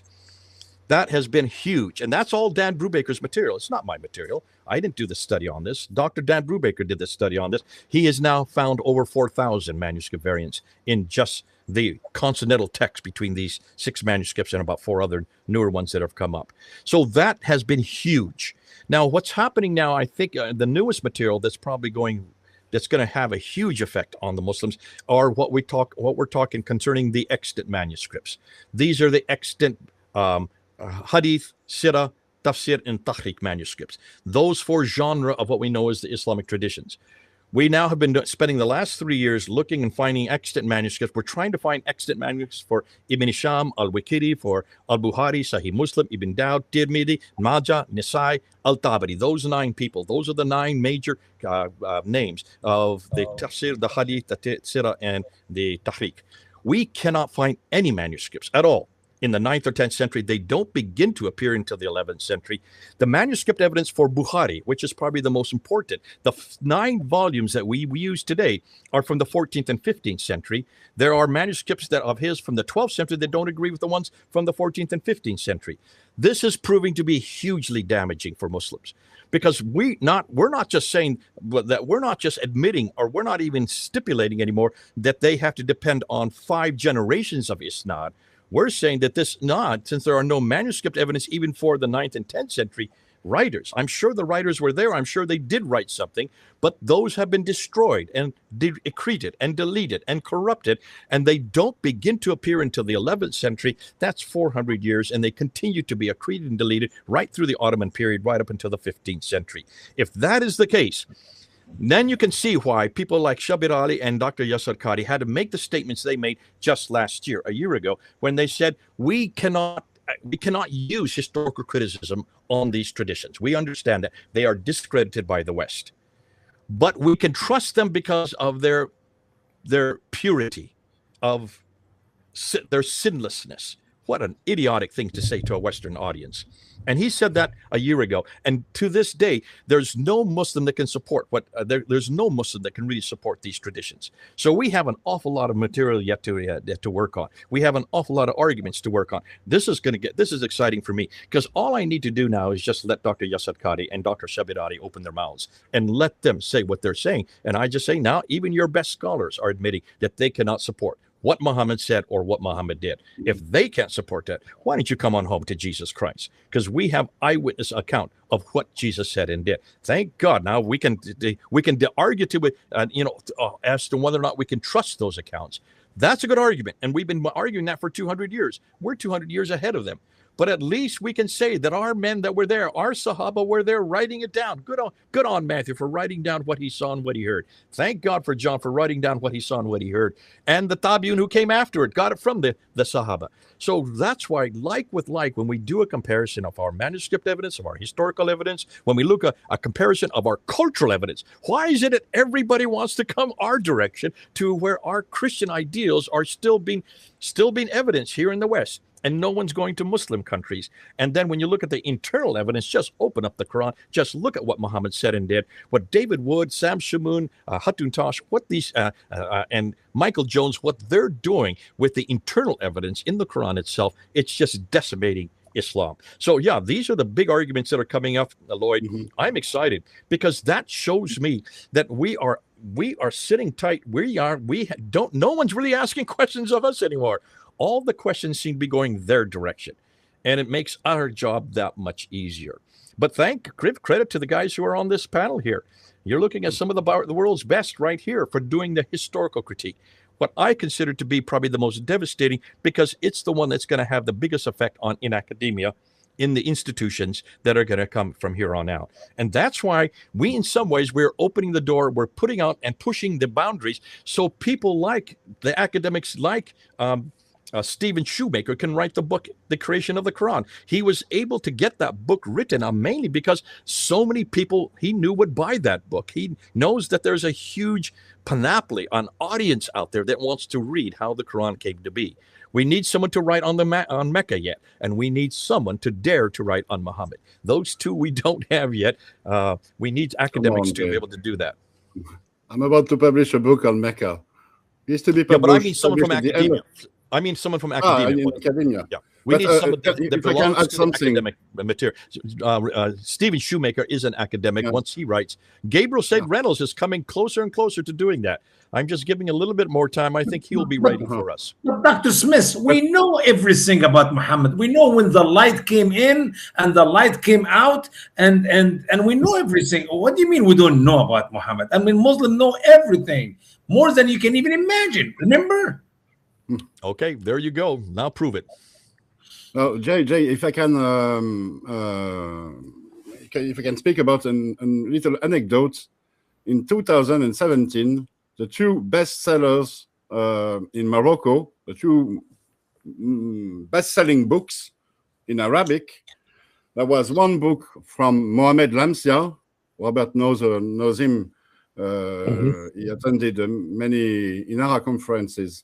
So it was one book in Arabic about discrepancies and oddities in ancient Quranic manuscripts.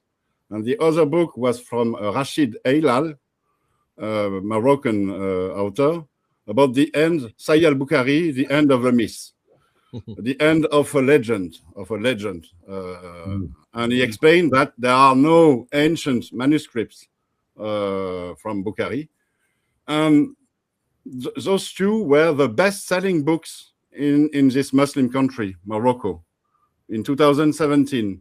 So you can guess that you will have a lot of success with these arguments. That's 9 years ago. Really So, interest Muslims. Amen. well, listen, can we get that translated into English? Oh, the book from Mohammed Lamsia, surely. But the other one, I'm not so sure, because he is a Muslim, Rashid Aylal. He is a Muslim. He defends Islam. And at least I know that he views me as an Islamophobic. So he didn't want to talk with me. He unfriended me on Facebook because of this. I tried to reach him and ask him about the translation.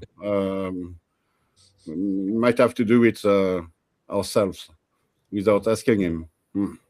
But we're probably in the next Inara volume, there'll be a French article about him. Amen. Amen.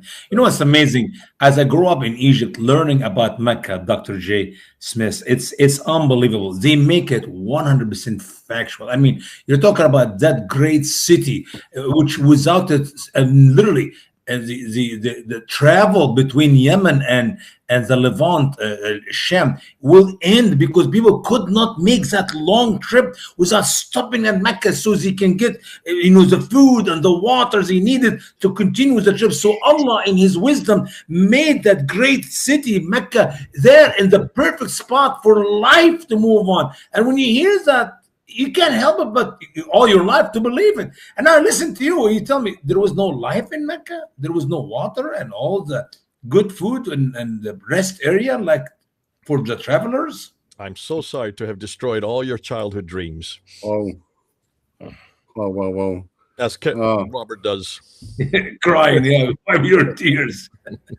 I mean, seriously, think about it. When I heard you talk about that subject first time, it seemed to me, as I said at the beginning of our podcast, you're A, liar, B, you do not know what you're talking about, or C, you're just being deceived, I guess, because how can we talk about, how can we get this information to the Arab Muslims who grew all their life for hearing from their grandparents and their parents as they teach their children and their grandchildren about how great the city of Mecca. I mean, it's impossible. It's impossible. And we have no evidence of that. This is the beauty of YouTube. This is the beauty of all of the different platforms that we have. I mean, we have quite a few platforms represented right here and big platforms. And that's why it's so good that every one of us has. Paul, you have a platform. Mel, you have a platform. Odon, you have a platform. Lloyd does. Usama, you're on everybody else's platform. You need to start your own and really start really getting most of his time with me. Say that again? He spends most of his time with me. I don't have time to do anything. Actually, we do in English in our TV broadcast Saturday nights. And, listen, I don't mind you being on Lloyd's platform. That's great, but you also need to have your own so that your name gets out there. And that's why I'm telling all of my students, we've started about 20 different platforms. I said the more platforms we get this out there, the more people that you can influence, the areas that you can cover that I can't, the better this is going to get out. This is one reason why YouTube has been such a great vehicle for us. Writing books is great as well. That's why I'm glad that Odon's doing that. I'm glad that, Robert, you have been doing lots of articles. All of us need to start writing articles and writing books. Let's just get ourselves onto as many platforms, because that's how we're convincing so many people. Amen. We've been working together for some months now. Usama and myself, we've done, 80, 90 shows already, I think, if not more. Also, we've been very, very fortunate that Dr. Kerr has joined us recently. We're doing regular shows. We're discussing various very interesting topics. And maybe Dr. Smith does not know. I really do have my own channel, which is Usama Way, or Revealing the Truth About Islam. Has been doing that for. Let me just hear who you are. Usama Way. It's a straight way, Grace Ministry. I've been doing that now for almost literally TV of like 5-6 years, but on the radio for 16 years with VCY and Worldview Weekend, Brand House. So I'm super busy, but I love to work with Lloyd as well. May I just what's the name of your channel? Usama Way, USAMA, Usama Way. No, it's not here. Am I looking? Is it all one word? Yes, it's one word, Usama Way. Or it's on Facebook, it's on YouTube, it's on Rumble, it's on X, it's everywhere. No, we'll send the link with Lloyd de Jong. I don't see anything of yours. Well, Yeah. maybe Usama, you can text him the link. Oh, here it is. Usama Dakdok. It's Usama Dakdok is what you call yourself. Yeah. I mean, Okay. we have hundreds and hundreds of videos for all the years and radio broadcasts. You need to get more subscribers. You need to just build up. That I really, I'm the last one who think about how to do that. I really care less about doing it. I just love to be with other people as well, encourage other people. That's good. Dr. J, one thing I've noticed though, we've been collaborating together, and in theory, I mean, fine, I'm not the largest channel, but what I'm noticing is one, that YouTube is clearly messing with the statistics. Clearly, I am getting far more views than what the YouTube numbers indicate, and so YouTube fiddles with the statistics. But that said, it's also not the size of the audience. Sometimes it's the quality. So what I find is that often the message that we're putting out there filters through, it resonates, and Muslims do respond to it. Others do respond to it. People do pick it up and use it. Not always credit one. So therefore, the size of the audience isn't. It's also the quality of the audience. And I think the quality we put out has a very large impact. It's actually well beyond we punch well above our weight. So I think we're doing some really good work here. We've got some great people. And we're at the bleeding edge, and I think we're leading. Yes? I've had my channel since 2006, so I think I've had the oldest. I do have the oldest channel here. I've had mine for 20 years. Remember, YouTube was invented in 2005. So I've been going almost as long as YouTube has existed. And back when I started, we could only do 15-minute videos. And I didn't really want to start the channel. It was some Christians in London that came to me and said, when they went up online and they found out that there were 43,000 videos attacking Christianity by Muslims, only 17 confronting Islam, 17 versus 43,000. And they said, we need someone to go public. Would you do so? You're down at Speaker's Corner. People are filming you. This is before the iPhone. This is before, well, maybe it was the iPhone was out by that time, but this is really before, YouTube was the first one to really put videos out there on a platform that people could watch. I said, okay, let's do it. And that's why I started. Now, what I tell people, and this is what I've been trying to get people to get across. If you're going to put videos out there, make sure you read the comments at the bottom of the video, because that's where you find out the caliber of the people that you're talking about. And that's what we're finding out, Lloyd.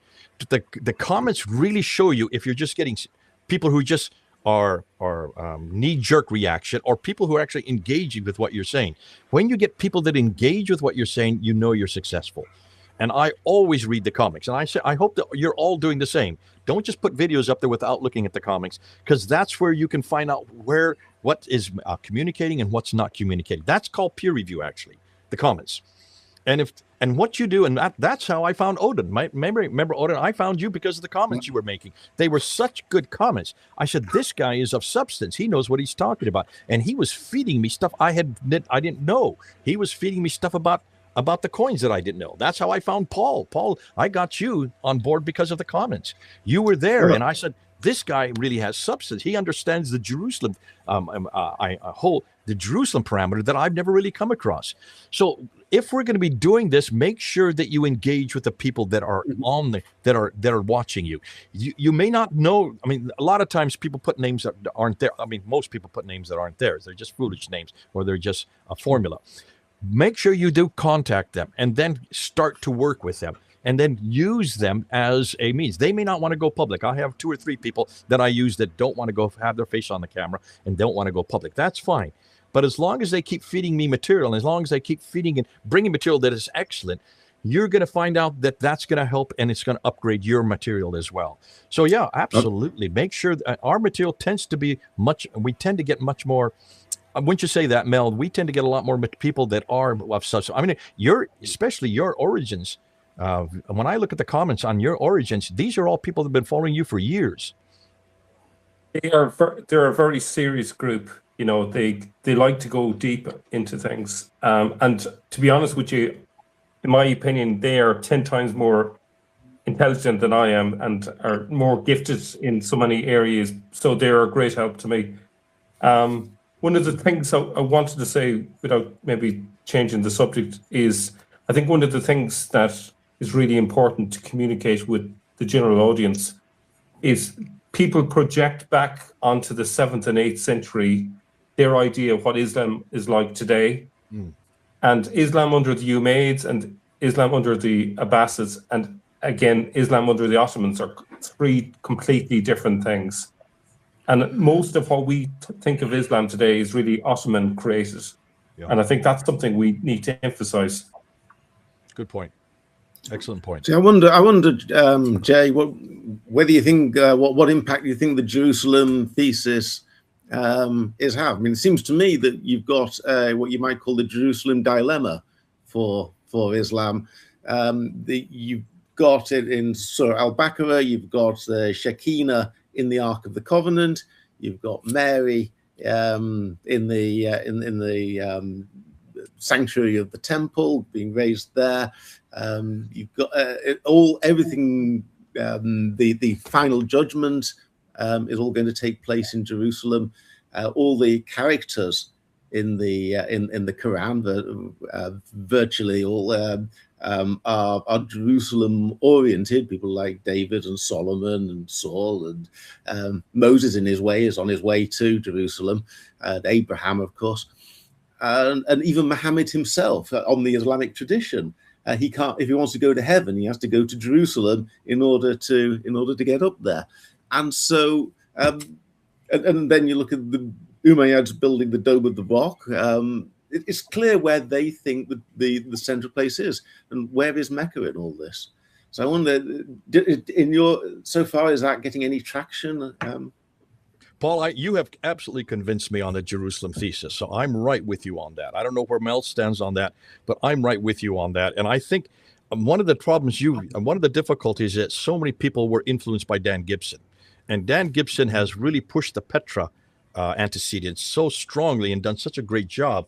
We had Dan at the conference last month, and he Odon, I don't know if you had a chance to talk to him, but I had a long time, and then we had a panel discussion. Remember that panel discussion where he was up there on the stage with us, and he made this incredulous statement. He said, "What you're finding out, what you're doing, Jay, you and Dan Janasic, who is sitting next to me, most people are discrediting because you're not taking into consideration all these thousands upon thousands of books written by Muslims that completely confront what you're saying. And you have not read all those books. Therefore, most of what you're saying just is most people are laughing at this idea that there was no Mecca, this idea there was no Quran, and this idea that there was no Muhammad living in Mecca." And I sat there and I just looked and I realized we're talking from two completely different presuppositional bases. See, what you're doing, Paul, is you're not going to the traditions to find out how to find these antecedents. You're actually going to the evidence on the ground in the 7th century. Dan, however, starts from the traditions. He believes the traditions are perfectly valid. So therefore, everything he finds, he uses the traditions first, and then he tries to prove it from what the evidence that he finds on the ground. And that's why he comes up with Petra. Petra makes sense because it fits into the paradigm of the traditions that he starts with. Those of us here who are talking here, the 5 of us, none of us start from that premise. We've pretty well thrown out their traditions. Why? Because they're all so late. And what they say just don't fit the evidence that we're seeing in the 7th century. And what you're doing, Paul, you're saying, I don't care what the traditions say. Of course it will. If you're going to go to the traditions, why even put Petra? Don't bring Petra into it. Go back to Mecca. Stick with Mecca then. But what you're doing is saying, no, let's stop, dismiss the traditions. They're all too late anyways. They have so many errors, historical anachronisms, geographical dislocations, scientific, and certainly religious, theological discrepancies that could never have existed that far south when there are no Christians or Jews to actually create the discussions that are happening within the Quran and the traditions. Let's go and see what we are finding. Where could these discussions have been taking place? Where does the geography that you're finding actually exist? And what are all these reference after reference after reference to these places that would make no sense in Petra? They absolutely make sense in Jerusalem. That's why I am convinced that you got it correct on that. Now, as far as fleshing it out, there are limited possibilities here. Either God has multiple houses, which there's no evidence for that in the Quran, or God moved his house, and there's no evidence for that in the Quran, or the Jews got the house of wrong. Paul, there is evidence for that in chapter 2, 145 to 149, where he goes from Jerusalem down to the Masjid al-Haram. Again, the Masjid al-Haram, it doesn't say Mecca, it says Masjid al-Haram, and that's in verse 149. Dr. J, Paul will be publishing his book soon, and we're going to be working on a draft copy on this channel. We'll be discussing it here. So would you perhaps like to join us as Paul presents that and add your contribution along with, of course, Dr. Kerr and Odon and the rest? Listen, Lloyd, I'm surprised you got all these guys on at one time. How you got that, I don't know. When I thought it was just going to be you, me, and Usama. When I came on, I saw Odon's face there, and I saw Robert Kerr's face, and I saw Mel. Mel, you're supposed to be on a pilgrimage. And then I saw Paul's as well. God bless you. What you're doing, I think the more the merry, Doctor. The more the merry. We love the big crowds here. This channel is like a party. So, you know, I was kind of invited on, and then Robert Kerr found out about it, and he joins in, and then Mel, I think, was just kind of minding his own business, and he came across us and joined in last week. So now you're here. It's incredible. It's a hub. It's like a magnet, isn't it? Yeah, no, I have no problem helping when I am free. My problem is my schedule. Like I have to leave. In fact, I have to leave in about another 15 minutes because I have to be somewhere else. But yeah, anytime you're doing this, just let me know when you're doing it, and I'd love to hear Paul's. I would like to hear him flesh it out, and so we can throw questions, because this is, in some ways, we are going to be the peer review for Paul. And that's why it's so good having Robert Kerr, because he has such a wealth of background in so many areas. He can just calm us down and say, wait a minute, there's another way to look at it. And we need to have that. Odon as well. We'll do a regular weekly show with the panel as we have it. And Usama joins when he can. Mal has joined us now once or twice. Oh, is it always at this time? Yes. Yeah, Dr. Robert Kerr has been a blessing. I mean, just amazing knowledge and content. So yeah, if you'd like to join us, you know, it would be wonderful to have the two of you on, especially to add your contributions, because we're working at the bleeding edge here, you know. And I think that, and a lot of us, we concur with you. We were inspired in many cases by you, at least some of us are, you know. And yeah, we all seem to be converging on the same conclusions, and we'd love to support each other. Yeah, I would say I'm not really the academic that you have. The others are probably more academic. That's okay, you know. Neither am I. I'm just the communicator who gets it out so that people can hear it. But no, I would love to join you whenever I'm free. And if you could just remind me each week what the subject is, I may come in for that. I may suspend and move things around if it's a subject that I'm interested in. But listen, this is a great group that you've got here. I would ask if you could get Al-Fadi on as well. Al-Fadi would be another one. Probably Robert Janasic should be in on this as well. Dr. Kerr, your thoughts on that? If we had Dr. J join us, I mean, because I think with the two of you collaborating and us discussing things would be amazing. No, definitely. I'm all for it. Yeah, the more the merrier, as some say. Amen. Just as long as whenever Robert speaks, we need to keep quiet and let him speak, because I think of all of us, he probably has the academic equilibrium more so than the rest of us. Sorry to make you embarrassed, Robert, but we all look up to you. We have a huge amount of respect for you. We just do what we can. We just do what we can. But I would concur with what Paul said, because, of course, it's called Bait in the Quran, the house, which is Habayit in Hebrew, and of course, 3 guesses where that is, and so yeah. It could only, so if you only have one God, how many houses does he have? And you know, even if you look at the Islamic tradition, not that I'm saying that it's historical, but with Umar, you know, riding into Jerusalem, redoing Palm Sunday, it should say something that they're trying to claim Jerusalem as their own. And of course, Mecca only makes sense later, and I have ideas about that, but that would go too far now. But it's clear that it's a secondary development. It makes sense, I think, but it's clearly a secondary development. Go, guys. Okay, Mel. Okay. Good seeing you. Been great. Take care, guys. Okay, bye. Bye-bye. I'm going to have to go All the too. best. Bye. So God bless you all. Thank you. Okay. By the way, you all know that Mel just recently got married. Yeah. Yeah, we know. Yeah. Nobody told me. I was not invited even. What is wrong with you, Mel? By the way, we did invite Saint Neither was I, Murad. He couldn't Usama. make None it of us today. were invited. Yeah. By the way, Saint do Murad apologize. couldn't make it today. I did invite Saint Murad, but he's busy. We're asking him tomorrow, though. Okay. Tomorrow, Lloyd, I've got God bless you. Thanks for what you're All the doing. best. God's All good. the rest of you, I'm going to have to say goodbye. We'll see you care, probably Jay. next week or a week Thank you. after. Okay. Take Great care to then. see you, Thank Jay. God bless, Dr. J. Yeah, I've got something prepared for on Porcana for tomorrow, if you want.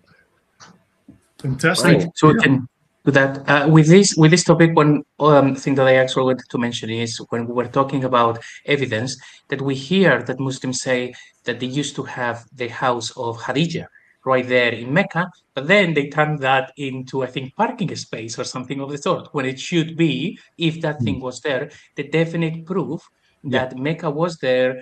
You would know how it was built and all of that, and it would be pretty much a museum. But instead of that, they somehow decided to remove it. And then there is the other story that I always bring up, because I liked it when you said it, Lloyd, about that museum in Sanaa, that something happened to it. I don't know if you want to tell the audience in case they didn't know about that Yeah, event. so the work I did on Yemen, on the southern and early Yemeni contributions or influences on Islam, there was a museum in Al-Mahabisha, which a Saudi F-16 apparently dropped a couple of bombs on, destroyed 12,000 pre-Islamic artifacts for no reason whatsoever. But the best answer, JC, the best answer, we do not have evidence, because Allah, in His wisdom, He chooses to lead some people to guidance and lead others away to be gone astray. And He did not give this evidence so He can use the missing of the evidence to lead people astray, so He can fill hell with human and jinn, because that is His wishes from the beginning. Alvin, Now, what are you doing on this Allah panel? is the greatest of deceivers. Exactly. Should And not be Allah gives- underestimated. I once heard an argument, though, by some type of Christian. I can't remember what he was, but he denied stratigraphy, and he said, "Yeah, the dinosaurs were only created to look old." Yeah, I've heard that before. To confuse us. And okay, good. Well, if there's, then what are we talking about? But no, but I concur. But there is one caveat that one has to make, that so maybe partly as a reaction to all of this critical research going on, that Yemen in certain Islamological circles has become something of a vogue. But the point is, if you look at the Hijaz and Yemen, they're about 800 miles apart or something. And they're not culturally related, So everybody says, oh, yeah, it's all Arabia. But it's a bit like, saying that, I don't know, Vancouver and Montreal are in the same country, therefore... they have the same culture, same way of life. They have the same way of life, which doesn't really fly. And so one has to take these geographical differences into account. And there are some odd there was connections, one oddities with sort of like delving into in the future. Yeah, no, but what one has to remember, that Yemen was well connected with everywhere. So anybody that reads about the Bab al-Mandib, this was always the case. But the connection with the Yemen to the the Middle East, and also to India and everywhere else, to Africa, was always by the sea route. It wasn't by the land route, and especially in the period we're dealing with, it was largely the sea route. So, and you just have to read Herodot with Necho II when he builds the first Suez Canal. And why is Nabonidus in Timnah?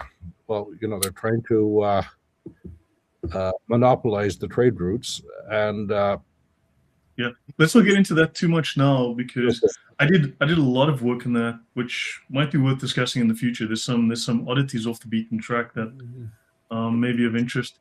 But yeah, guys. Yeah, I know. Apologies, Dr. Kerr and Odon earlier for breaking up the little discussion there, but it felt like it was going to go off topic somewhat, or down a blind alley, and then I just wanted to bring it back to. Oh, no problem at all. No problem at all. Because we can always have that discussion again, but I'm also, and of course, I'm very excited that Paul's book is coming up soon. So, but yeah, and tomorrow we'll be talking with Saint Murad, who he's got some very interesting material he's developing in relation to Subaik and Yemen as well. Mm-hmm. So, but he's not ready to really speak about it too much because he needs more time. But there's certain things that overlaps with the work that I've done. So yeah, so there might be some new avenues opening up in the future. Amen. Very good. We'll call it off. God bless you guys. I have to go down to my conference. I left the conference I said for 2 hours. Now it's 2.5 hours. I need to go. Appreciate it. Thank you, Usama. God bless you. Good to see you, Doc. Appreciate tomorrow, hopefully. Okay. Good to see you all. We'll see you tomorrow. God bless you all. Bye-bye now. Bye-bye. Thanks. Thank you, Dr. Kerr. Really appreciate it. My pleasure. Anyone, any final words before we log off? And of course, thank you to the audience for staying with us. But guys, any last words like Odon, Paul, JC? It's always great to see Jay. I mean, he's such a showman, and he's really. We all of us owe him such a debt of gratitude for certainly I do for getting me started and laying everything out so clearly and theatrically right at the very outset. It's just like I'm going back 10 years. I mean, he was 10 years before that.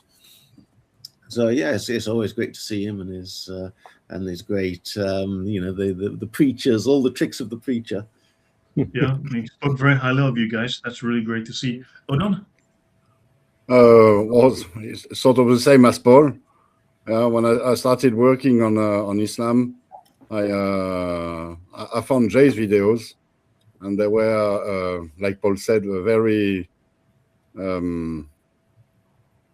intense, very dense, and they put me on track to discovering many things about the origins of Islam. Yeah, we all owe him a debt. We do. JC, final words? Yeah, exactly the same as they have said. I started researching Islam and I realized the narrative made no sense. It was not coherent. It is not describing someone that you would follow. There are too many problems. So it didn't make any sense. And then that's when I discovered the videos from Dr. J. And it started to make sense the moment that he said, we have no evidence for these things. And that actually led me down that rabbit hole that we are discussing here as well on the channel, which is, the story is pretty much a fabrication. So it's been phenomenal. So Dr. J did say there are 5 great minds in the chat. And of course, if I add myself and JC, I guess it's 5 2/7. So, so JC, you and me got to do some work, right? We got to try and come up to stat. God bless you all. God bless you all. Cheers, guys. God bless. We'll see you all tomorrow. Take care. Bye-bye. Bye. Take care. Bye.